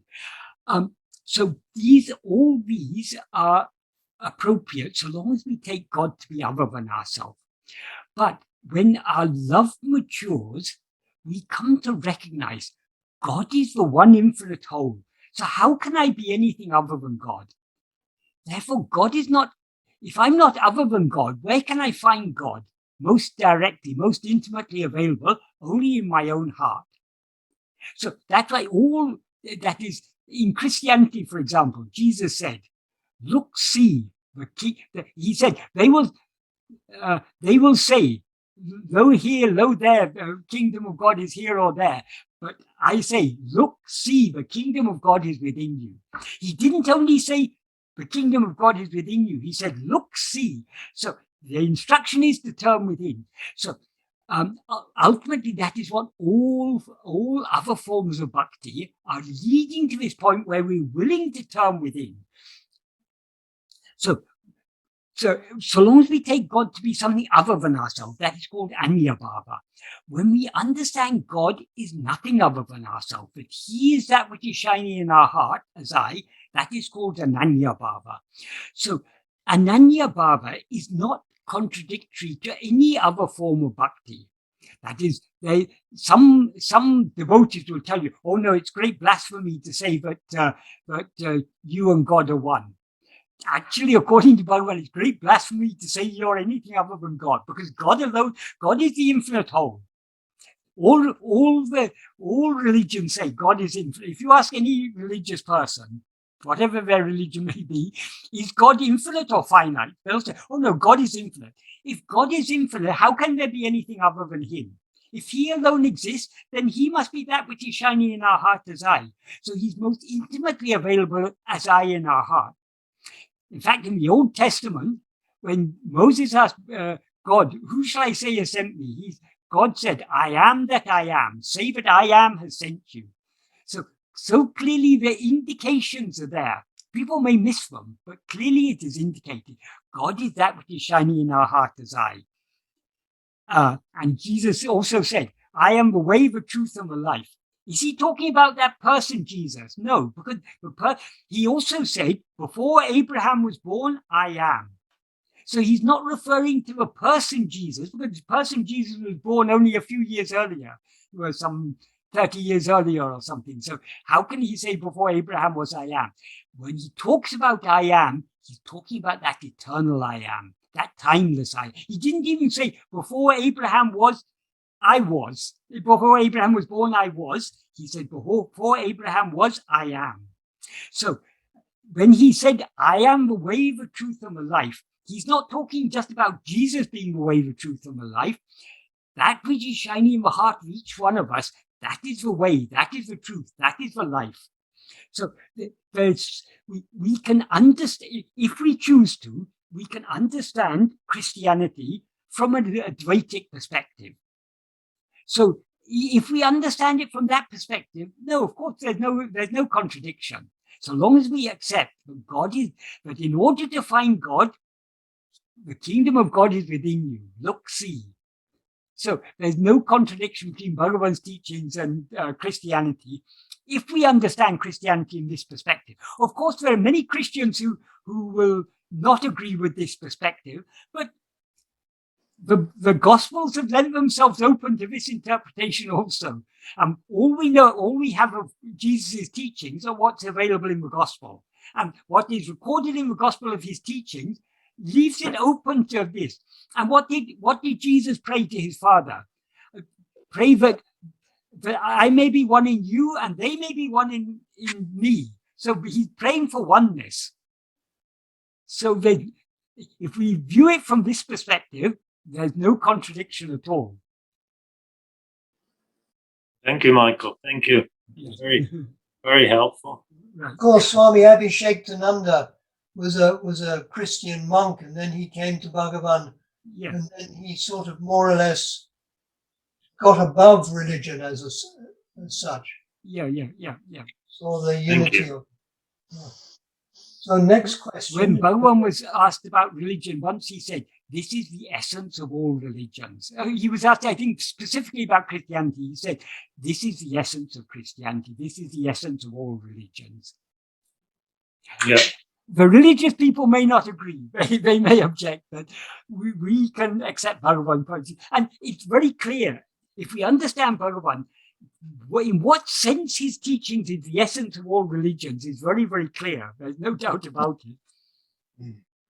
That doesn't mean that we have to try and convince others if they don't want to be convinced, because everyone is at their own level. So what seems very clear to us will not seem clear to others. So we should allow, even Bhagavan, he encouraged people at their own level. Bhagavan himself said sometimes, if people come to me and say they're doing japa or they're doing dhyana or something, of course I have to encourage them. Because if I tell them, no, that's not good, you do self-inquiry, they're not going to do self-inquiry because they're not attracted to that. And they're just going to be disheartened in their own. So everyone has to be encouraged in their own practices at their own level. But of his own accord, Bhagavan was always trying to push people further to come closer to this path. Because this is the ultimate path. This is the path where all differences between religions, they all merge. Whatever differences there may be, they're all superficial. Ultimately, the reality is beyond all differences. God is beyond all differences. He is the one substance that appears as all this. Yes, it's very helpful. Sometimes it feels like a bit of a contradiction, but I think it's just if I go deeper, then the contradictions disappear. Yeah. It all depends how we understand whatever religion we may have come from. Yeah.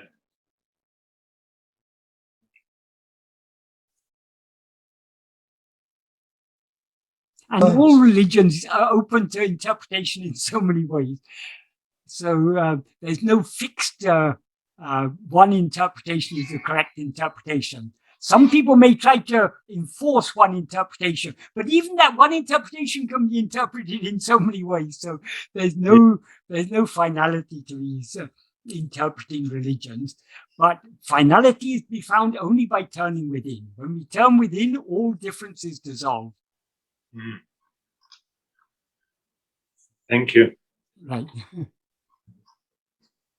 Right, Michael, it keeps on jumping, actually. I've got another question for you. Here it is, right. I hope it won't jump again. He said, this is from Murali. My question. Sometimes one feels at peace while practicing self-attention due to the absence of thoughts. Is this the peace which is the characteristic of the self, or is this an induced dualistic state, the peace being the object that we perceive? Anything that comes and goes is not real. This is the part of self-investigation. We're investigating ourselves, what we actually are. What we actually are never comes and goes. That is what is constant in all the three states is only that fundamental awareness I am. So if we experience a peace that has come, that peace will go. We need to go deeper within. We need to be whole. What we are looking for is that which is ever existing, not that which comes and goes. So it may be a good sign if you feel peace, but don't hold on to that peace, because that peace, it has come and it will go, and you'll be disappointed if you hold on to that peace. Who is aware of that peace? To whom did that peace appear? Hold on to that one. So Bhagavan is constantly turning our attention back towards ourselves. So so many experiences may occur along the way, but whatever experiences occur, whatever happens, is something that is appearing and is going to disappear. We are not interested in that. Let any ecstatic state come and go. What's it matter to us? Who is it who's aware of it? Who is it who's experiencing it? We need to be constantly turning our attention more and more back to ourselves. Otherwise, it's very easy to get lulled into very pleasant states of peace and quiet. That is not our aim. Our aim is to find out what is that which is eternally real, not any fleeting experience. Right. Okay. Thanks, Michael. I think I understand. Yes. Okay. Next question, which I think you've covered it, but anyway, you keep on saying, look within, go deep within, etc. How do we do this? This again, Bhagavan has given us lots of pointers, lots of clues. We need to understand his teachings and try to put those pointers into practice. What does within mean? According to Bhagavan, everything other than ourselves is outside. What is within is only ourselves. So going within means turning our attention back towards ourselves. How to do so? Just do so. It's like asking, how do I look at the sun? You've got to turn and look in its direction. There's no technique for looking at the sun. If you want to see the sun, you have to look at it. If you want to know yourself, you've got to look at yourself. How do I look at myself? Look at yourself. That's all that can be said. There can be no,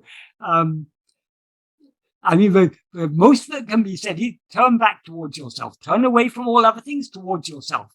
But merely turning away from other things is not the solution. We shouldn't get deceived that if we give up being aware of other things, that is knowing ourselves. Because we give up knowing other things every day when we fall asleep.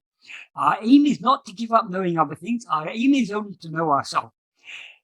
By knowing ourselves, we thereby give up knowing other things. So our only aim is to try to turn within, try to be self-attentive. What do these words mean? These words are just pointers. But no better pointers can be given than the pointers that Bhagavan has given us. We can understand these pointers only by trying to follow them. There's an analogy that is often given. If you want to see I think it's the Arundhati star, it's a particularly small star. So in order to, it's not easy to spot it. So first they point out, see there on the horizon there's a coconut tree. And just above that coconut tree, you can see the crescent moon. And just to the left of the crescent moon, you can see a bright star. And just a little bit above that bright star, there's a very dim star. That is the Arun. So the point is, we shouldn't just see the words. We need to look. When we're told to look at the coconut tree, we look at the coconut tree. And then the moon to the side, we look at the moon to the side. So that's just an analogy, because of course that's objective. This is something subjective. The words Bhagavan's words, Bhagavan's teachings, they're all pointers. We need to think deeply about those pointers. And what are they pointing at? Everything, all of Bhagavan's teachings is pointing at us. Why? Because you are that. You are that. That is the whole of Advaita. In fact, the sum of substance of all the Vedas is Tattvamasi. You are that. So, since you are that, what is the practical implication of that? See yourself. Turn within. Look at yourself. You're not this or that or anything else. You are only that one infinite Brahman. How can you see yourself? Only by looking at yourself.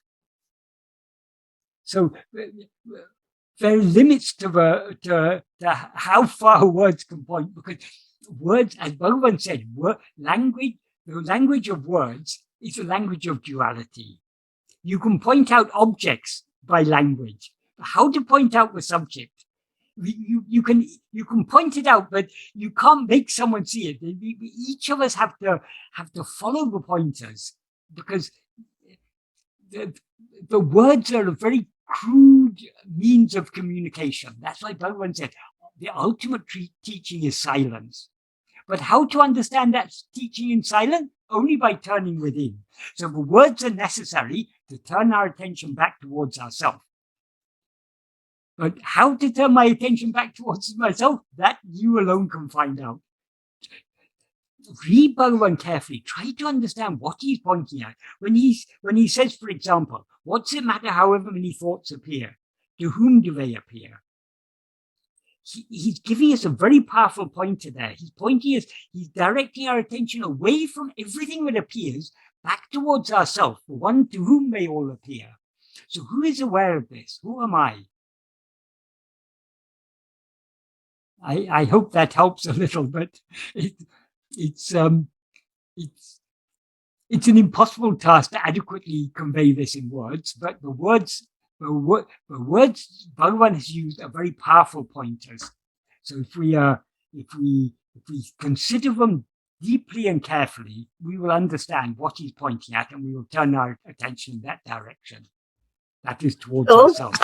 Just a quickie. Yes. Can watching our thoughts all the time help in any way to zoom in on the... No.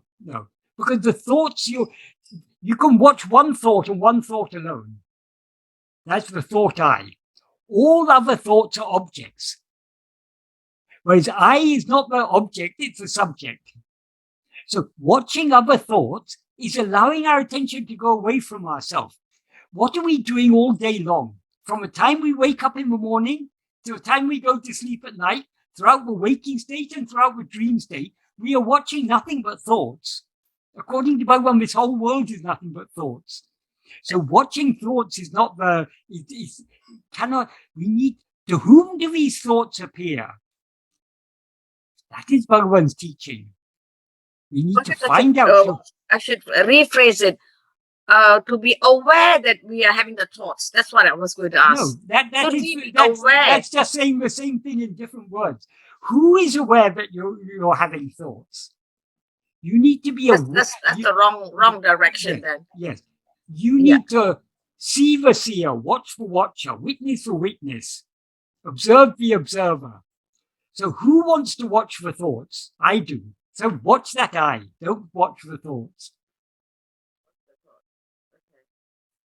Be aware of the one who is aware. Aware. Yes.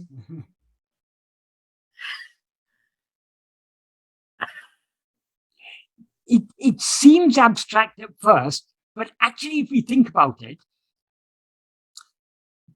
why it seems abstract? Because we're used to attending to objects.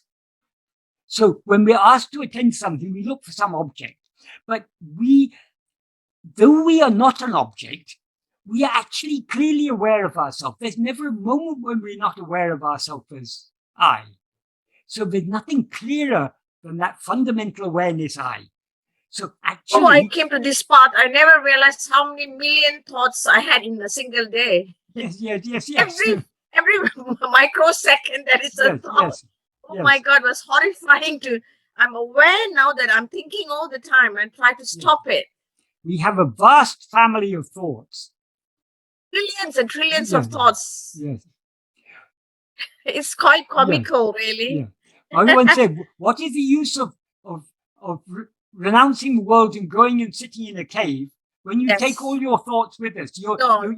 We are not truly alone so long as we Yes. have thoughts. So how do we free of thoughts? Our aim is not to take to yoga in order to suppress the thoughts by pranayama or other things. To whom do all these thoughts appear? The thoughts are not an obstacle. What is the obstacle is our interest in those thoughts. So let the thoughts be. In fact, we should take the thoughts as our friends. They've come to remind us, hey, I've appeared here. To whom have I appeared? I've appeared to you. So we should take every thought as a reminder of ourselves, because without ourselves, no thought could appear. So that's why these satsangs are very, very good. These satsangs which we are having every 2 weeks, once, is a reminder every time, you know. It's not going in a tangent to watching our thoughts. Yes. That is this clue that Bhagavan gave us. To whom do all these appear? It is such a powerful, this is Bhagavan's Brahmastra. So whatever, you may experience a blissful state. I'm going to put a big poster everywhere. To whom is I? To whom? Yeah. On my kitchen, on my fridge, on my bathroom door, kitchen window, everywhere. Whom is this appearing? Yes. Attach that label on every thought. Whatever thought may appear to you, whatever phenomena may appear to you, attach that label.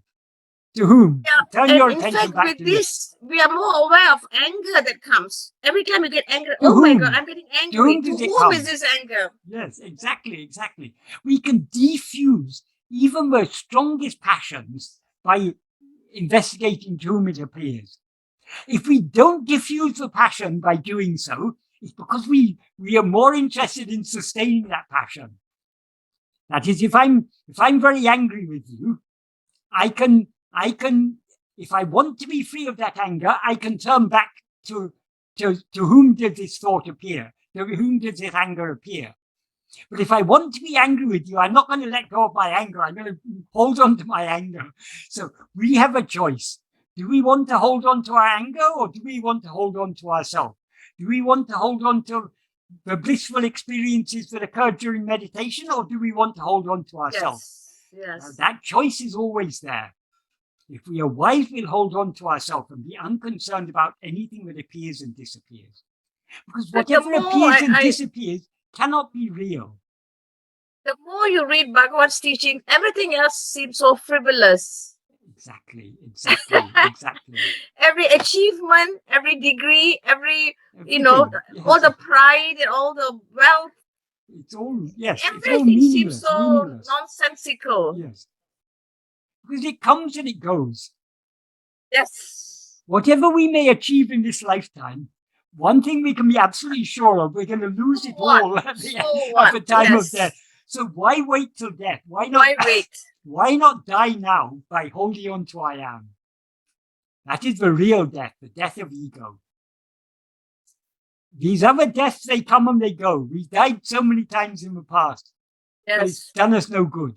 And you said something the last time that it is not linear, the next birth, because we as a Hindu, we know about rebirths and previous birth and all that. We have so many instances where we know. Yeah. But when you said that it's not linear, that really sent shock waves through me. We always think it's going to be linear, you know? But it's not linear. My God, I could be born in the Stone Age again. Yeah. That was pointed out by Bhagavan. Oh, it's so scary. I could be born in Afghanistan with the Taliban's coming after me. Yes. It is so terrible. We must find it in this lifetime. I think that should be such a strong resolve. Don't wait for this lifetime. You must find it here and now. It should be here and now. We should have so much passion to find it here and now. We don't have that passion yet, but by persevering in this path, that passion will come to us. And when that passion comes to us, then the tiger will swallow us. Get us in his claws. Yes. Not in his claws. He will swallow us completely. Yes, he's already swallowing us. Otherwise, we won't be coming every 2 weeks to listen to you. Yes, yes. And you are the only sadhu we have. The only sadhu is Bhagavan. He alone is sadhu.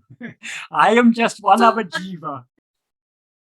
Apparently, he has appeared to people even in Malaysia, because I have friends in Malaysia. Yes. He has appeared in person. And I was shocked. We think that he's left his mortal frame, so he's not going to know us. No, he can even appear tomorrow here. But he's appearing to you here and now as I. So you don't have to wait for him to appear in physical form, because he's always appearing to you as I. And if he appears in physical form, what will he say to you? Hold on to I. So he's always available to us. You want another question, Michael? Yes. We've got Margalit. She asks, what is an example of satvasana? Satvasana means, sat means being. Vasana means inclination. So our inclination just to be. That is our liking just to be as we are. What does it mean to be as we actually are? So long as we allow our attention to go away from ourselves, we are rising and doing. That is the very movement of our attention away from ourselves is an action. In order to be as we actually are, we need to hold on to being. Well, the being means our own being, I am. So the more so the satvasana means that inclination, that love to hold on to I am, and not to allow our attention to go off to other things. So that is what is meant by satvasana. Vasana means that inclination, or that liking, or that love to hold on to I am, to hold on to our own being, and thereby to be as being.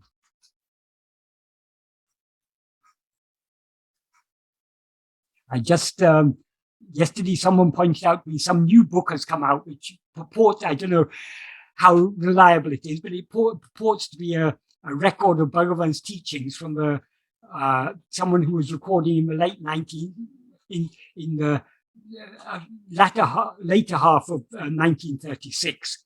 And some of the things there are recorded in Tamil. Most of them are recorded in English. And it's a mixed bag. Some of the things don't look very reliable. Some things look very authentic. But one of the expressions there, when someone asked Bhagavan to say his teachings in one word, he said, Irikeyaha iru. Sorry, Irikeyaha irital. That means being as being. That is his teaching. That summarizes, whether that's, I mean, I think it's very likely Bhagavan may have said like that. That being as being, that is our aim. So that liking just to be as being, that is satvasana. On the next question? Yes. Okay. Can you talk around Saguna and Nirguna Brahman? He says Raman, but I think he means Brahman. And how do these relate to Bhagavan's teachings? Yeah, he said Brahman, not Brahman, that's it. And how do these relate to Bhagavan's teachings? Brahman is nirguna. That means it is beyond all attributes, all qualities. That is, what is Brahman? Brahman is just Satchitananda.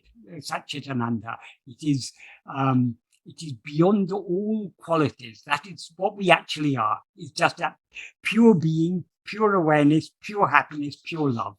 That is what we actually are. That is Nirguna Brahman. However, when we limit ourselves, and when we raise his ego and thereby limit ourselves as a person, Brahman seems to be something other than ourselves. In other words, Brahman seems to be God. God seems to have certain qualities. We are finite. God is infinite. We are have very little knowledge. God has infinite knowledge. He's all-knowing. We have very little power. God is all-powerful.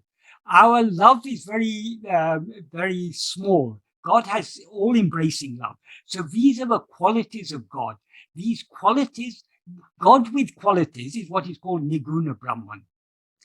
It is God, it is Brahman as it appears to us from our limited perspective. So Niguna Brahman is ourself as we actually are. Saguna Brahman is ourself as, because we've limited ourselves to this body, what we actually are appears as something other than ourselves, as God. And that is Saguna Brahman. But what is real is only Niguna Brahman. And what is Niguna Brahman? Tattvamasi, you are that. Hi, Michael. Yeah, it was me. Yes. Answer. So, you know, I was just wondering about, what did you call it? Jakarta, the high state Bhagavan was talking about. Was it Jata? Was it Jata? You said Ajata, the ultimate truth. Yes, Ajata means not what is non-born, unborn. That means nothing has ever happened. Nothing has ever come into existence. There's no destruction. There's no arising. There's no bondage. There's no liberation. That is the ultimate truth. So, would I be correcting? Could we say like Ajata is Nirgun Brahman? Yes. In the manifest kind of way. Ajata is our real state. It is what we actually are. So it's beyond the bliss and joy. It's attributeless. It's like it's attributeless. Yes, but it is infinite bliss. It is pure and infinite bliss. But not bliss as an attribute, but bliss as mere being. So that is, Brahman is described as Satchidananda. That at once seems to us to be attributes, but that is not an attribute. Being is too fundamental to be an attribute. Awareness is too fundamental to be an attribute.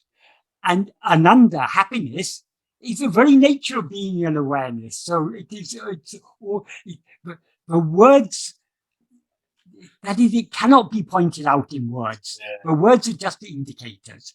But merely learning all these things about Niguna Brahman, Saguna Brahman, what is the purpose of all these things?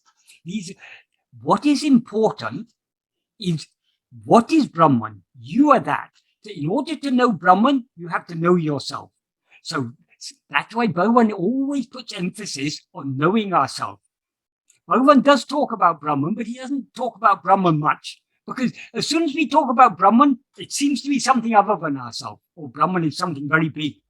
Brahman means what is expansive, what is very large. I'm very small, so Brahman must be something very big. So Brahman seems to be something other than myself. So rather than talking about Brahman, Bhagavan simply said, find out who am I. If you find out who am I, because I is Brahman, you will find out Brahman. So if you want to know Brahman, know yourself. Until then, we can leave Brahman to take care of himself.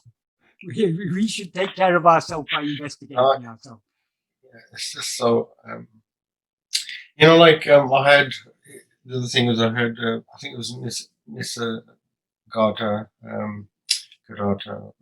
say it's beyond that, it's beyond the love and bliss, and it's unfathomable silence. It is beyond all unfathomable beyond silence. Do you think that's closer to? It's beyond the reach of thought and word. Words, yeah.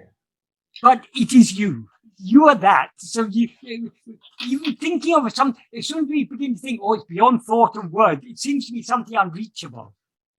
But it's not unreachable because you're already that.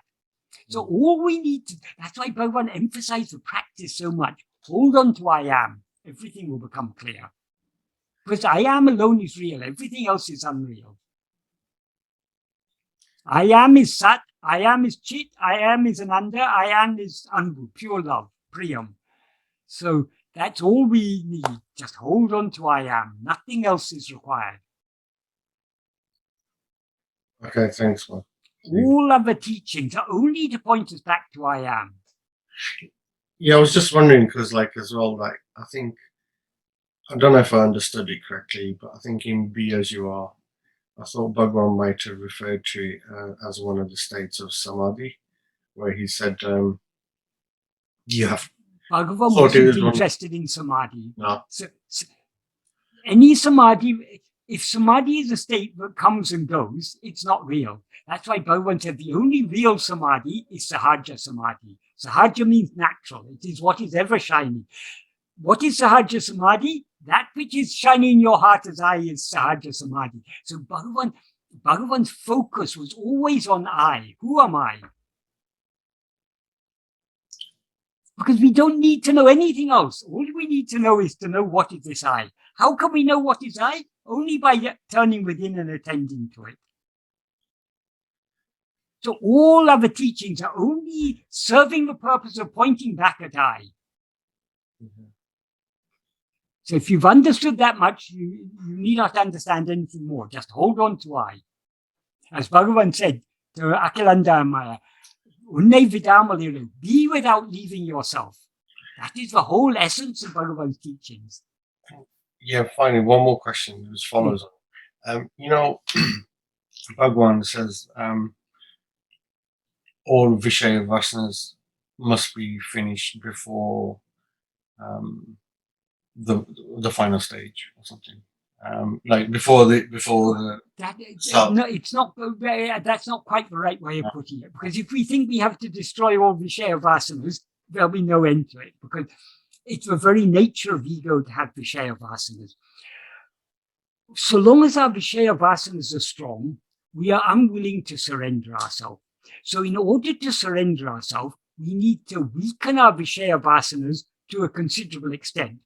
When our Vishaya Vasanas are weak enough and the satvasana is strong enough, we will turn within the full 180 degrees, thereby ego will be destroyed.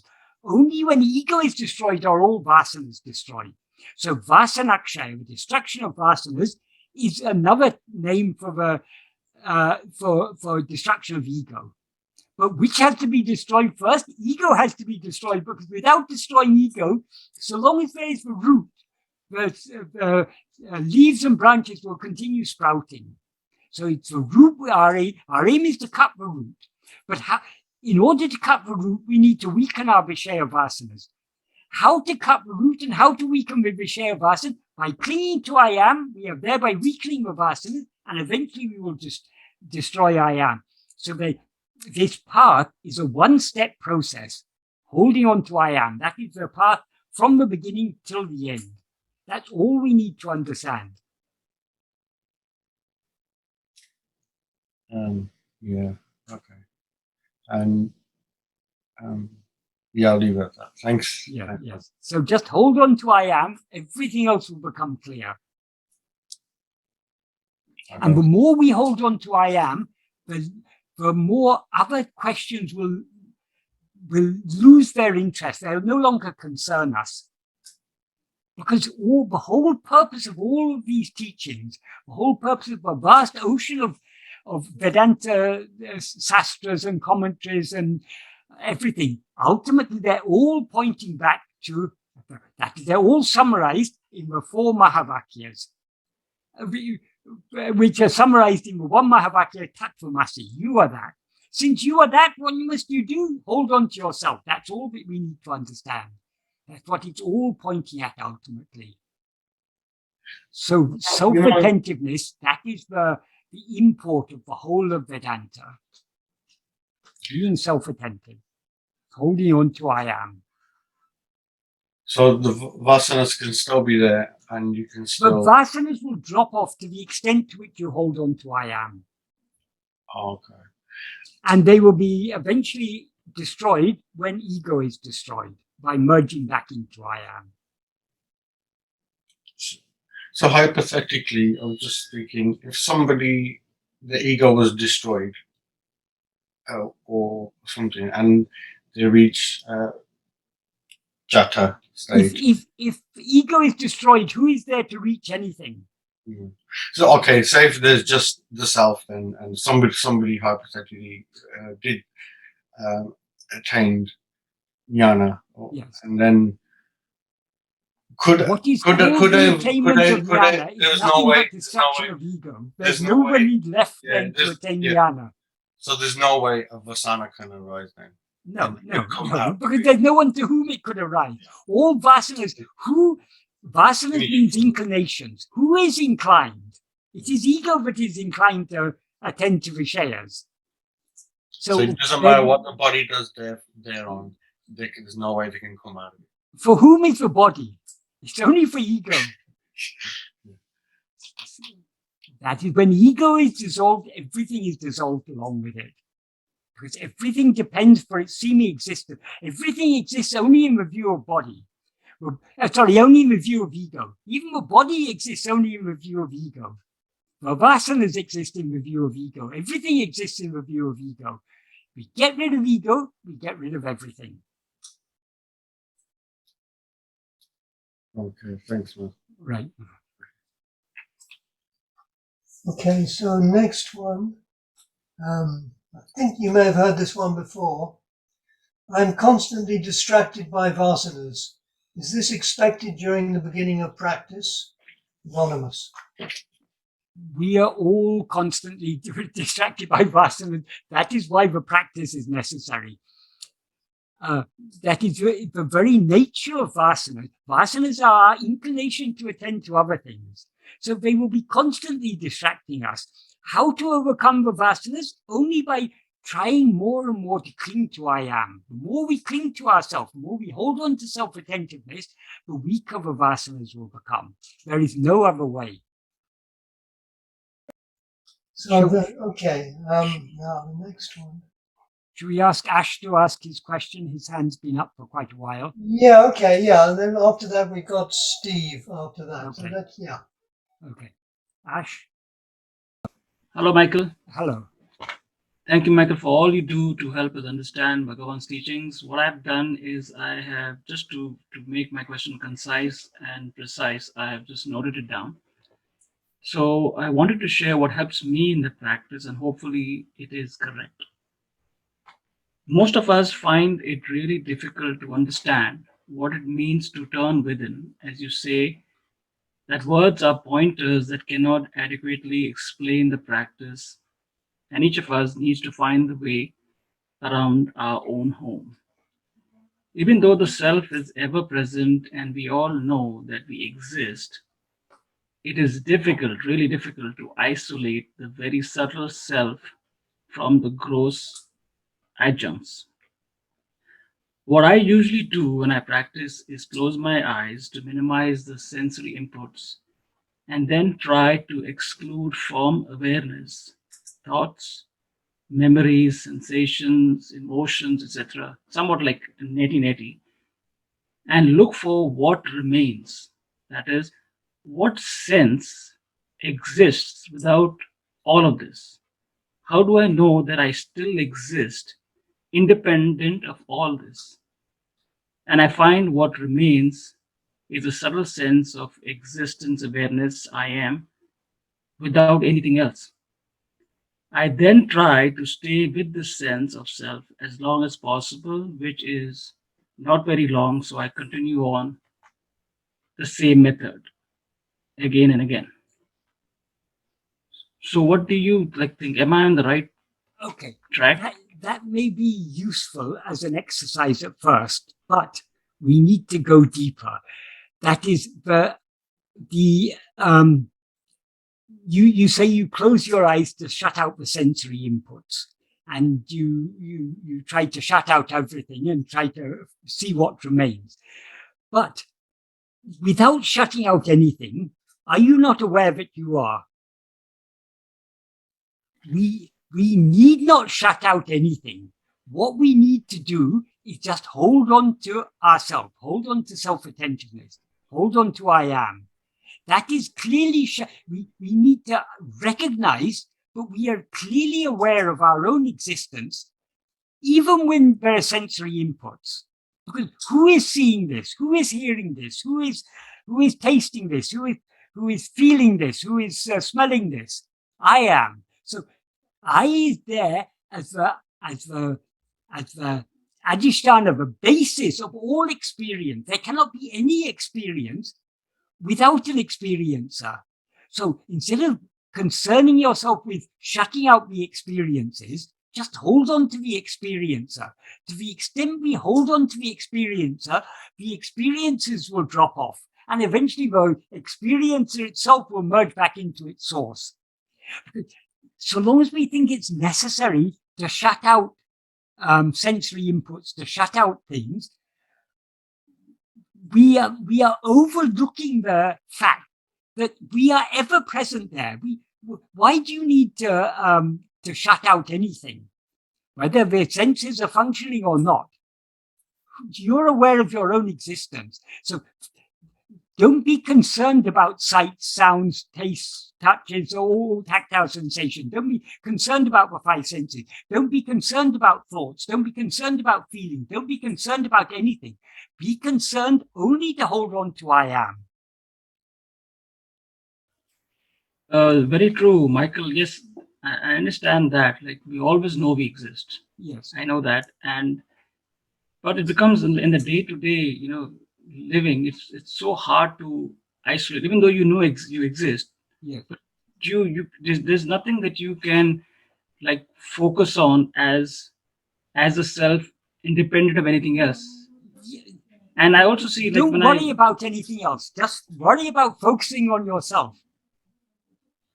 I also, like, when I read, it was, I think, the path of Sri Ramana by Sadhu Om. I think even he mentioned it in there, and I think even you numerous times, that the practice can be like twofold, right? You can have one component where you have time to meditate, maybe twice a day, where you shut things off and you have a better ability to focus on and be self-attentive. And then throughout the day, so when you have the time to sit, you kind of get more deeper. And throughout the day, when you are not sitting in kind of the practice, dedicated practice, you're trying to be aware of it. Like, you're just thinking, okay, I am. So it's more kind of on the surface level, but it is a practice that you're kind of constantly aware of it. So the combination of both of these is what is needed to kind of progress deeper and deeper into the path, right? So the method that I am using that helps me, could that be considered to be the practice that is for the deeper? What you are doing may be helpful, but we always need to go deeper. So we need to go beyond feeling a need to shut out anything.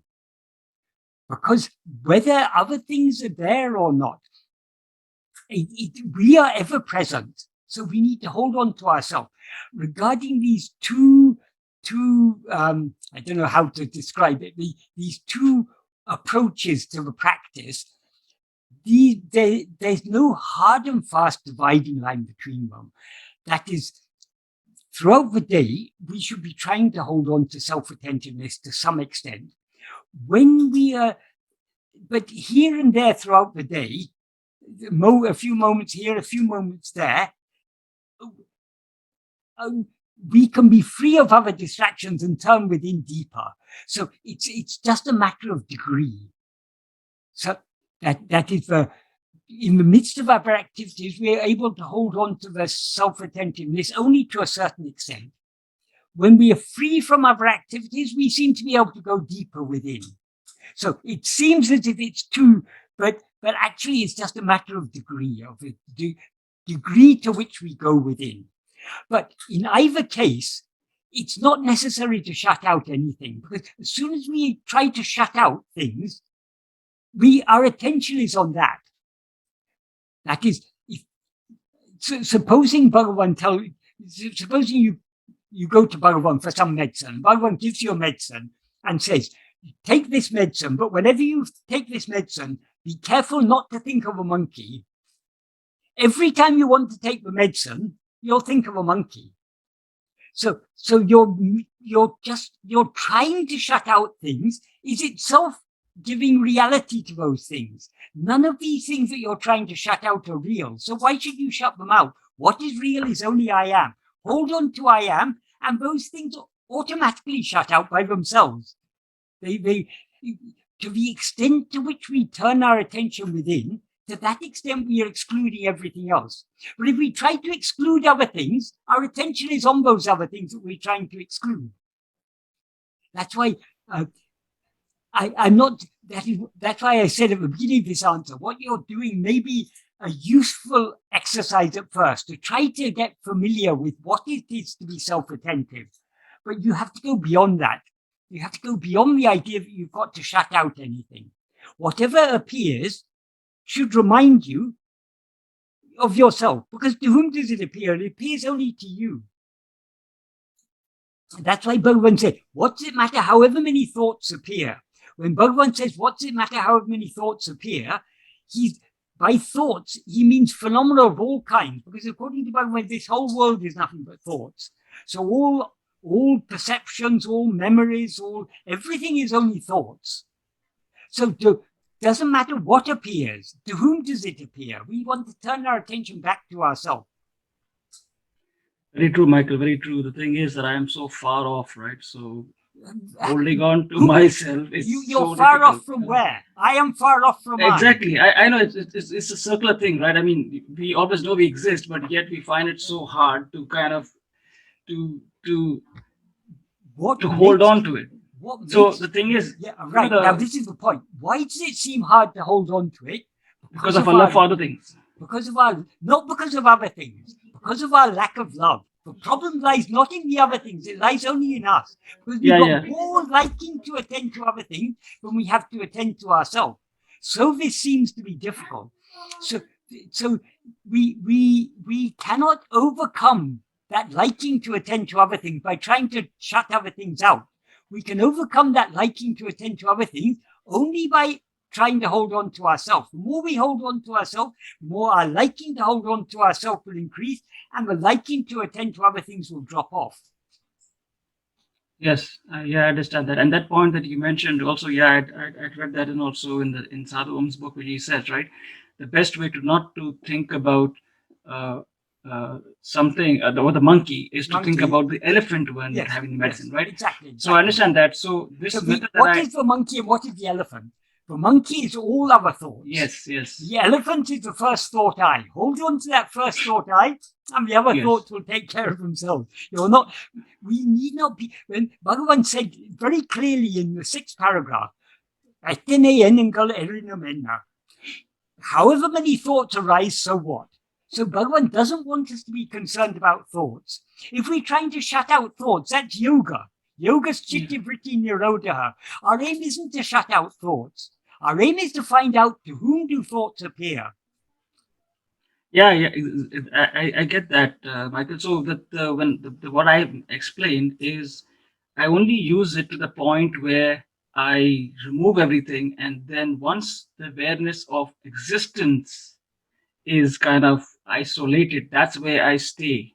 So it's not that I'm always, paying attention to something else. But I see your point too. Yeah, but I see your point too. That this way, has to become. If you want to isolate the awareness of being, just attend to the awareness of being. You don't have to worry about shutting out other things. Yeah. The more you attend to the awareness of being, the more your attention is withdrawn from all other things. I see that. And what I try to capture, like once everything is gone off and I am like at that state where there's only sense of existence. It's like, when the first thing up when you wake up in the morning and you're just aware, right? So it's that state. You're just aware, and then gradually you come to know, okay, that you exist and you have a body and you have all these things going on, right? So I get to that state where it's similar to like when you just wake up in the morning. Yes. But that state is there, here and now. That is what is shining in you as I. You don't have to shut out anything. Because shutting out things, you're giving reality to those things that you're trying to shut out. You shouldn't be concerned about other things at all. Okay, other things appear and they disappear. So what? To whom do they appear? They appear to me. Turn our attention back within. So we need to be so focused on I. That is the way to weaken the Vishaya Vasanas and to strengthen the love to turn within. So let us not be concerned about other things. Whether other things appear or not, to whom do they appear? They appear to me. That's all we should be concerned about.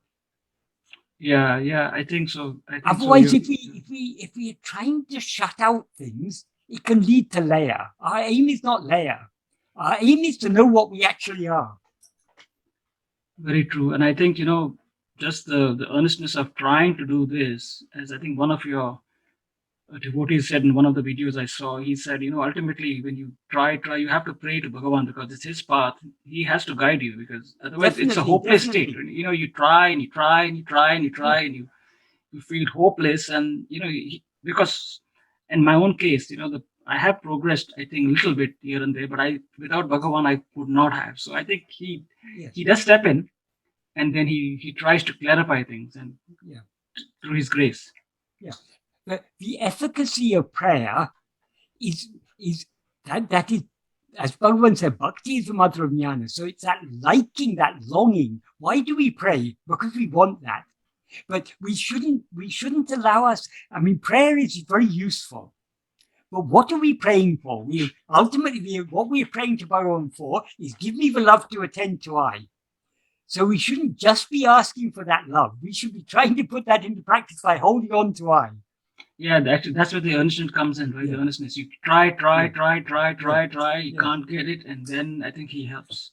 Yes. Thank you so much, Michael. Thank you very much. He is helping all along. Your very trying is his helping. Why are you trying? Because he's giving you a liking to try. So his help is there all the time. His help is never lacking. Very true, Michael. Very true. And thank you once again. Okay, right. Well, Michael, I'm not sure if the person wants to put the question vocally or to read it. It's Steve. Steve, do you want to put your question or shall I read what you put in the chat? I can go ahead and ask Michael right now if you'd like. Well, what you said is how to practice self-attentiveness, whether what I'm doing is consistent with the teachings. I'd like to mention to Michael what I'm trying to do and see if that sort of is in the ballpark or right on or whatever. You ready? Okay. Yes. One thing I wanted to mention to begin with is that the whole thing about how do you do the practice? How do you know you're in a state of self-attentiveness? How do you shut out the world? That kind of stuff. When I started meditating just in the regular sense of the word many years ago, just sit there and not some imagery, but just trying to, keep a calm mind, notice thoughts and dismiss them. I, like everybody else, I guess, would have the experience of sitting there and thinking, to begin with, am I meditating? And I thought, well, if I'm answering that question, that's not meditating, that's thinking.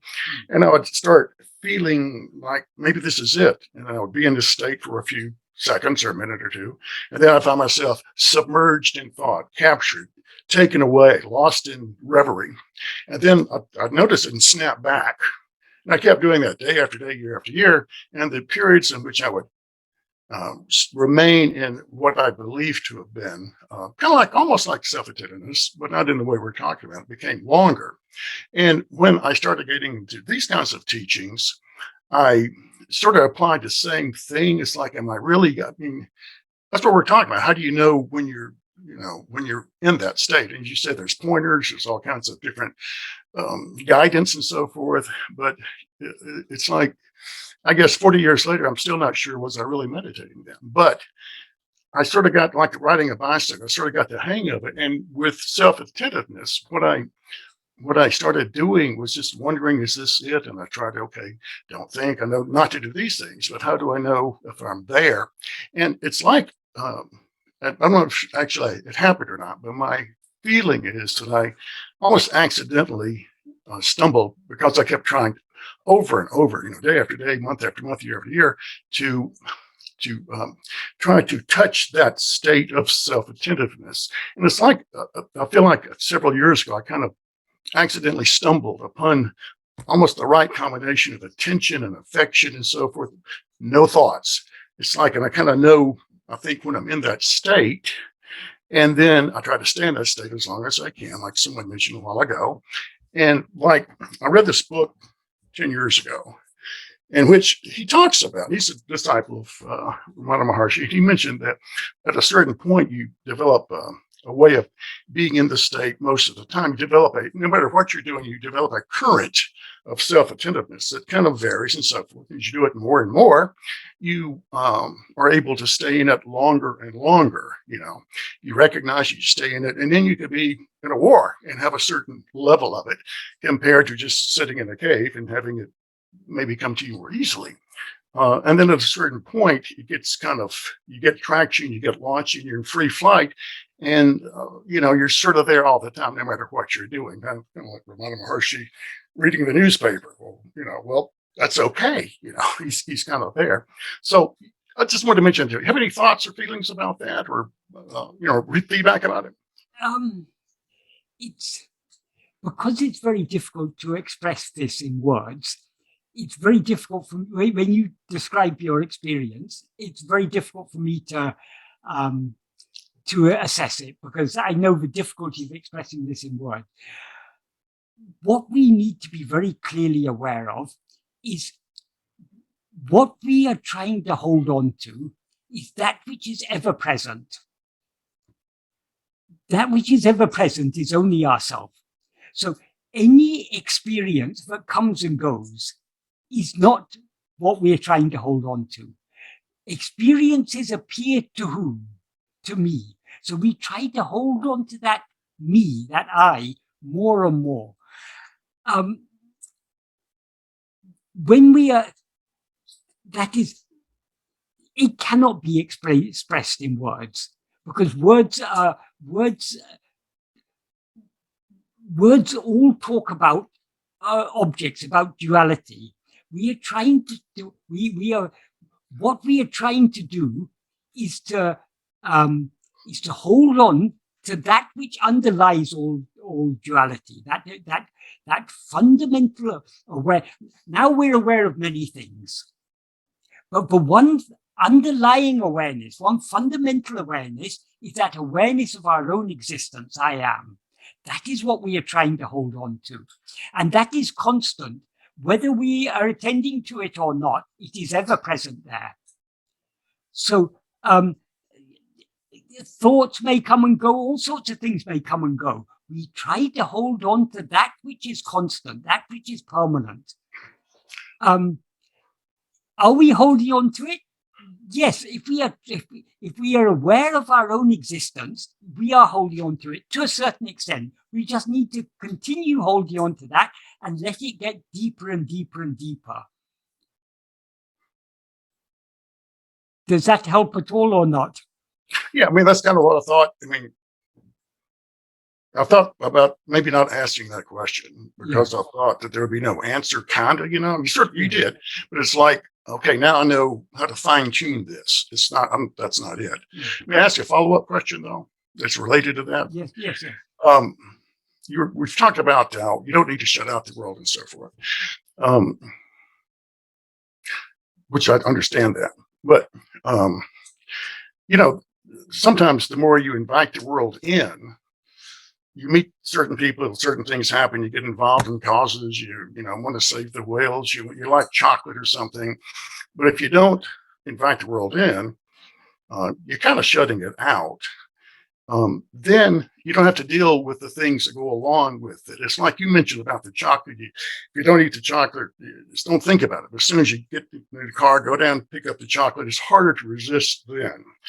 Would it be not true that if, without shutting out the world, which sounds kind of violent almost, if you just say, well, I'm not going to take on, I'm going to, discharge responsibilities to my wife and, taking care of, the yard and stuff like that. But I'm not going to go, somebody says, you want to go play golf? I'll never play golf. Well, come on. Am I going to find happiness at the golf course? I don't think so. Why should I do that when I could take that time and develop and devote it to self-attentiveness? In other words, what I'm saying is, it seems like, I guess that's why people live in caves and so forth. The more that you invite the world in and all these balls you're juggling and so forth, and I can't, get back with you on that because I got to do this. I don't have to, I need to do self-attentiveness. And you're right, you can do it all the time, everywhere. But aren't there things that you can do or not do that cultivate and enhance the probability of being able to actually in real life sit down, formally, or like we're saying, just to maintain a current of it as much as you can by not inviting things and people and events into your life that then you have to deal with. Yeah. It's a little bit, it's what we're talking about earlier, it's a little bit of a different slant on it, I think. I understand exactly what you're saying. The answer is yes. Bhagavan has said in the 19th paragraph, the second last paragraph of Nāṉ Ār, Bhagavan says, Prapanja Vishayangalil Adikamai Manate Vidakuradu. That means it is not proper to allow the mind to excessively on worldly matters. In other words, it's not appropriate to let the mind dwell excessively on worldly matters. We need to cultivate an indifference to what is happening in the world. Yes, if we look at the world, there are so many injustices in the world. There is so many forms of suffering caused by human beings. Whales are suffering because of human activity. Most species in the world are suffering because of human activity. Farm animals are suffering. That is so many forms of suffering. And people are suffering because of the greed of a few, but many are suffering. So there's so many injustices in the world. If we begin to allow our mind to go in that direction, there's no end to it. The thing is, what is happening as it's meant to happen. That's why Bhagavan taught us that not to be concerned, not only about the lives of others, not even to be concerned about our own life, because it's all things are happening as they're meant to happen. They're all happening according to prarabdha. Prarabdha is the fruit of our past actions, selected for us to experience in this lifetime. What fruit have been selected? Only those that are most beneficial for us to experience. We cannot change that. We cannot change our own life, our own experience. We cannot change other people's experiences. It's not that we are heartless or selfish or anything. We just recognize things are happening as they're meant to happen. We cannot and need not try and change these things. All we need to do is to cultivate more and more interest in finding out who am I. The more we're interested in finding out who am I, the less we will have interest in other things. We're not exactly shutting out the world. We are just losing interest in the world. Because the world has always been like this. There will always be suffering in the world. Taking birth is an invitation to suffering. Everyone is suffering in some form or other. The rich people, the powerful people, they're all suffering as much as the rest of us. Each of us are suffering in our own way. So life is suffering. It is inevitable. We cannot remove suffering without removing the root cause of suffering. What is the root cause of all suffering? Our rising as ego. So if we want to put an end to all suffering, we have to put an end to our rising. How to put an end to our rising? Only by holding on to ourselves. How do we hold on to ourselves? Only by being interested in nothing other than holding on to ourselves. So slowly, we've got to. Yes, we do still have interest in this world, inevitably, because we still take ourselves to be a body, and we're concerned about the welfare of this body. We're concerned about the welfare of those who are near and dear to us. But slowly, we've got to withdraw our interest in these things. All these things are being taken care of by Bhagavan. Bhagavan can take care of our loved ones much better than we can. Leave it to him. Bhagavan can take care of our body and mind much better than we can. Leave it to him. So we've got to lose interest in the world.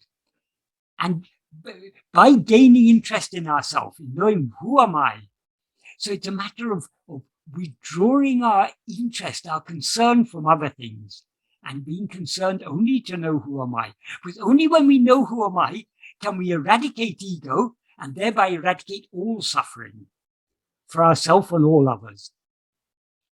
So as far as withdrawing and your interest in letting it go, if somebody says to me, hey, you want to go see a political rally or a beauty contest or something, And those are, like you said, these thoughts come up and they have to do with certain ones come up and not other ones because they have to do with your predispositions. You know, it's not, you want to have some carrots to eat, you want to watch paint dry. It's to go to these places which arouse these kinds of emotions.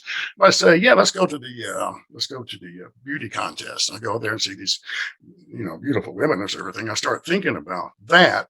There's no reason, or is there a reason, to say no thank you, I'd rather just sit here and not have to be experiencing that, or so to go ahead and do that, and as you say, just be conscious, you know, just don't get carried away and just you know, be self-attentive. In other words, that's shutting, in a way, I'm shutting something out, but it seems like that would be a reasonable thing to do, but I don't want to assume that that's true. And at a certain point, I'm sure I could do that, like in reading the newspaper. It wouldn't matter, but everything depends on what level you're. I think it wouldn't help me to do that. But you have any thoughts about that? It's kind of a refining of the question, but I think. In that case, it is good to withdraw ourselves from unnecessary activities. So if you can say to your friend, no, I've got something else to do. I'm not free today or something. If you're going to avoid it, avoid it. But if it's your destiny to go to that beauty contest, you have no choice. You go to a beauty contest, you see very beautiful women, your mind is drawn outwards, but the real work is inwards. Who is it who is attracted to it by those beautiful women? Who is it who is interested in these? We need to turn our attention more and more back within ourselves. So long as there's an attraction to beautiful women, even if you avoid going to beauty contests, that attraction is going to be there. So the real work is to be done. I'm not saying we avoid the occasion of sin, they say in Christianity. We don't walk into the jaws of temptation voluntarily, but there are so many things in this world that are constantly tempting our attention outwards. We have to learn to hold on to the self-attentiveness that Bhagavan has taught us. This is the one key, because when our mind goes outwards, whether it's interest in politics or interest in beautiful women or interest in sports or interest in anything, what is motivating our interest in these things? It's our Vishaya Vasanas, the inclination to experience these things. So right at the starting point, we have to nip it at the bud. We have to crush the serpent in its egg.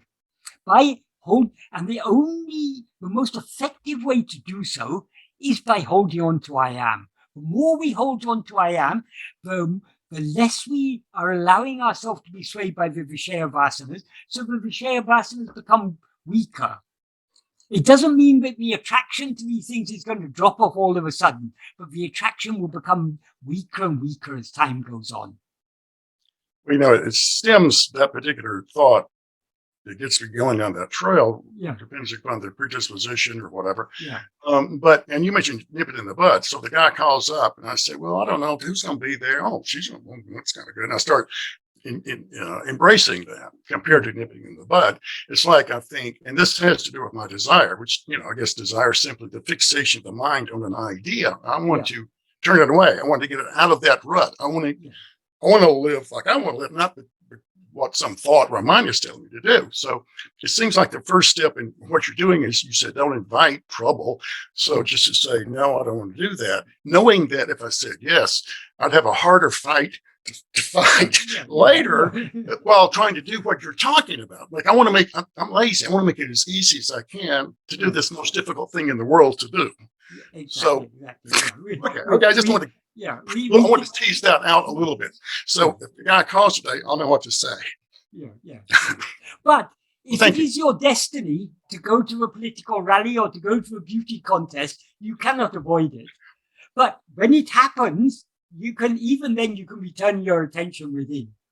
Yes, it's very easy to get carried away by, there's so many injustices in the world.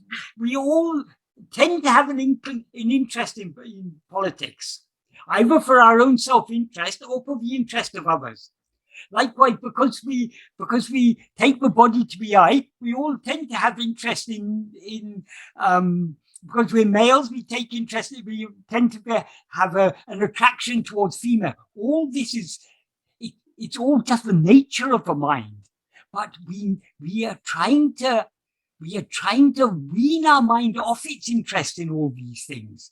So as far as possible, we avoid things that will excite passions, whether political passions or sexual passions or any passions. And that is vairagya, one meaning of vairagya. Raga means passion, in the sense of passionate desire, passionate. So vairagya means freedom from that desire.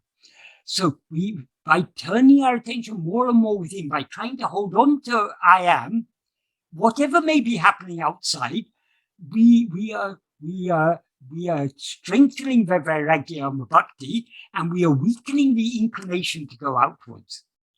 Well, you kind of covered that a few minutes ago when you said about how somebody want to be a better person or something to that effect. You mentioned that. And my understanding is, I think I've experienced this to some extent as I look at my diaries from 40 years ago, and I think, my God, what was I thinking? Is that you don't really need to work on virtues of helping and compassion and stuff. Don't worry about virtues. They'll come of their own at the right time, and so they'll just spontaneously come, like the grass growing in the springtime. You get there and pull it up. You just have to go along with the program. So I'm not really worried so much about suffering and helping the poor people and the whales and stuff like that. I'm just, because I know that the most important thing is for me to, it sounds selfish, but I know it's not, and it's not, to become this, to follow the path that we're talking about. I don't need to worry about other guys. He says, I read just a couple of days ago, he said, as far as possible, leave the affairs of other people. Do not become involved with the affairs of other people, which is what we're saying. So anyway, I just wanted to kind of get that principle applied to this particular area. So I appreciate your comprehensive answer there. We are not deliberately trying to shut out the world. We are trying to wean ourselves off the interest in the world. That's the distinction I was trying to draw, and I appreciate you helping me get that. Thank you. Right. Well, Michael, we're past 6 o'clock. Yes. Quite a long session. There is actually just one more question. I don't know. Then let's. You want to tackle it? Yes, certainly. I think it's probably a quick answer. Hopefully, well, you will know. Did Bhagavan encourage self-inquiry to be practiced spontaneously rather than at a fixed time? And at fixed times. Sorry. Yes. Bhagavan encouraged. What Bhagavan recommended is, he said, nirantara swarupa smarana, uninterrupted swarupa smarana. So the ideal we are working towards is at all times to be self-attentive. Of course, none of us are succeeding in that because we still have strong Vishaya Vasanas. Our mind is still going outward. But that is what we are working towards. Bhagavan never prescribed or never recommended fixed times for meditation or anything. Because Bhagavan, that is, whatever we may be, whatever the mind, speech, and body may be doing, they are doing all those things because we exist. So we can hold, our interest is not in doing, but in being. Because we always are, we can hold on to ourselves in the midst of any amount of activity. So Bhagavan never recommend. It may be useful. That is, Bhagavan didn't give either do's or don'ts. If some people find it useful, particularly at the early stages, to set aside some time for this. But what we will quickly find if we set aside some time for this, suppose we set aside, okay, I'm going to sit and for the next half an hour, I'm going to practice self-attentiveness. We will not, just because we sit and close our eyes, doesn't mean we're going to practice self-attentiveness, because the same vasanas, the same inclinations to attend to other things will be rising just as much when we close our eyes as when our eyes are open. So it may seem useful at first, but as we go deeper in this path, we find setting aside time for this, setting aside we do need to set aside time for it when, here and now, at every moment, but setting aside specified time for it, is not going to help us, because the key to turning within is the liking to turn within. And liking doesn't come at prescribed time. If I decide every evening at 6 o'clock I'm going to sit and meditate, that doesn't mean at 6 o'clock every day I'm going to have a liking to sit and meditate. So to be practical about this, we need to try to apply this in every moment. Whenever we remember our attention has slipped away from ourselves, try to bring it back to ourselves. That way we need to try to apply this, that is to practice this throughout the day. Maybe for a moment here and a moment there, it doesn't matter, but the more we do it, the more we will succeed. Otherwise, we can sit for 20 minutes, half an hour with our eyes closed and spend all those 30 minutes trying to stop thinking of other things, and somehow or other our attention is on things other than ourselves. The practical way of applying this is we can only be self-attentive at this very moment. We can't think I'm going to be self-attentive for the next 5 minutes, because as soon as we thought of 5 minutes, our attention is on time rather than on ourselves. So at this very moment, we need to attend to ourselves. If we attend to ourselves at this moment, every other moment will take care of itself. So it's in the present moment we need to attend to ourselves. So what time should we set aside for self-attentiveness? The present moment. If we apply that to every present moment, then we'll be self-attentive throughout the day. Of course, we don't do that. We all fail in this, but that should be our aim. I hope that adequately answers that question. That doesn't mean if you find it useful, by all means do it, but you will find after some time, most probably, most of us find after some time that it's not really very useful to set aside specified times. Whenever we can, whenever we're free from other activities, we can go deeper within. Whenever we're not free from activities, we can still remember I. So we can hold on to that self-attentive even in the midst of other activities. And if we hold on to it, the more we hold on to it in the midst of other activities, the more deeply we'll be able to hold on to it at times when we are free of activities. Oh, I think we can finish now then, Michael. Okay. So I think because Shalini isn't here, I think I'm to say the mantra 3 times. Is that correct? Yeah, if you would. Yeah. Okay. Then Om Namo Bhagavate Śrī Aruṇācala Ramanaaya. Om Namo Bhagavate Śrī Aruṇācala Ramanaaya. Om Namo Bhagavate Śrī Aruṇācala Ramanaaya.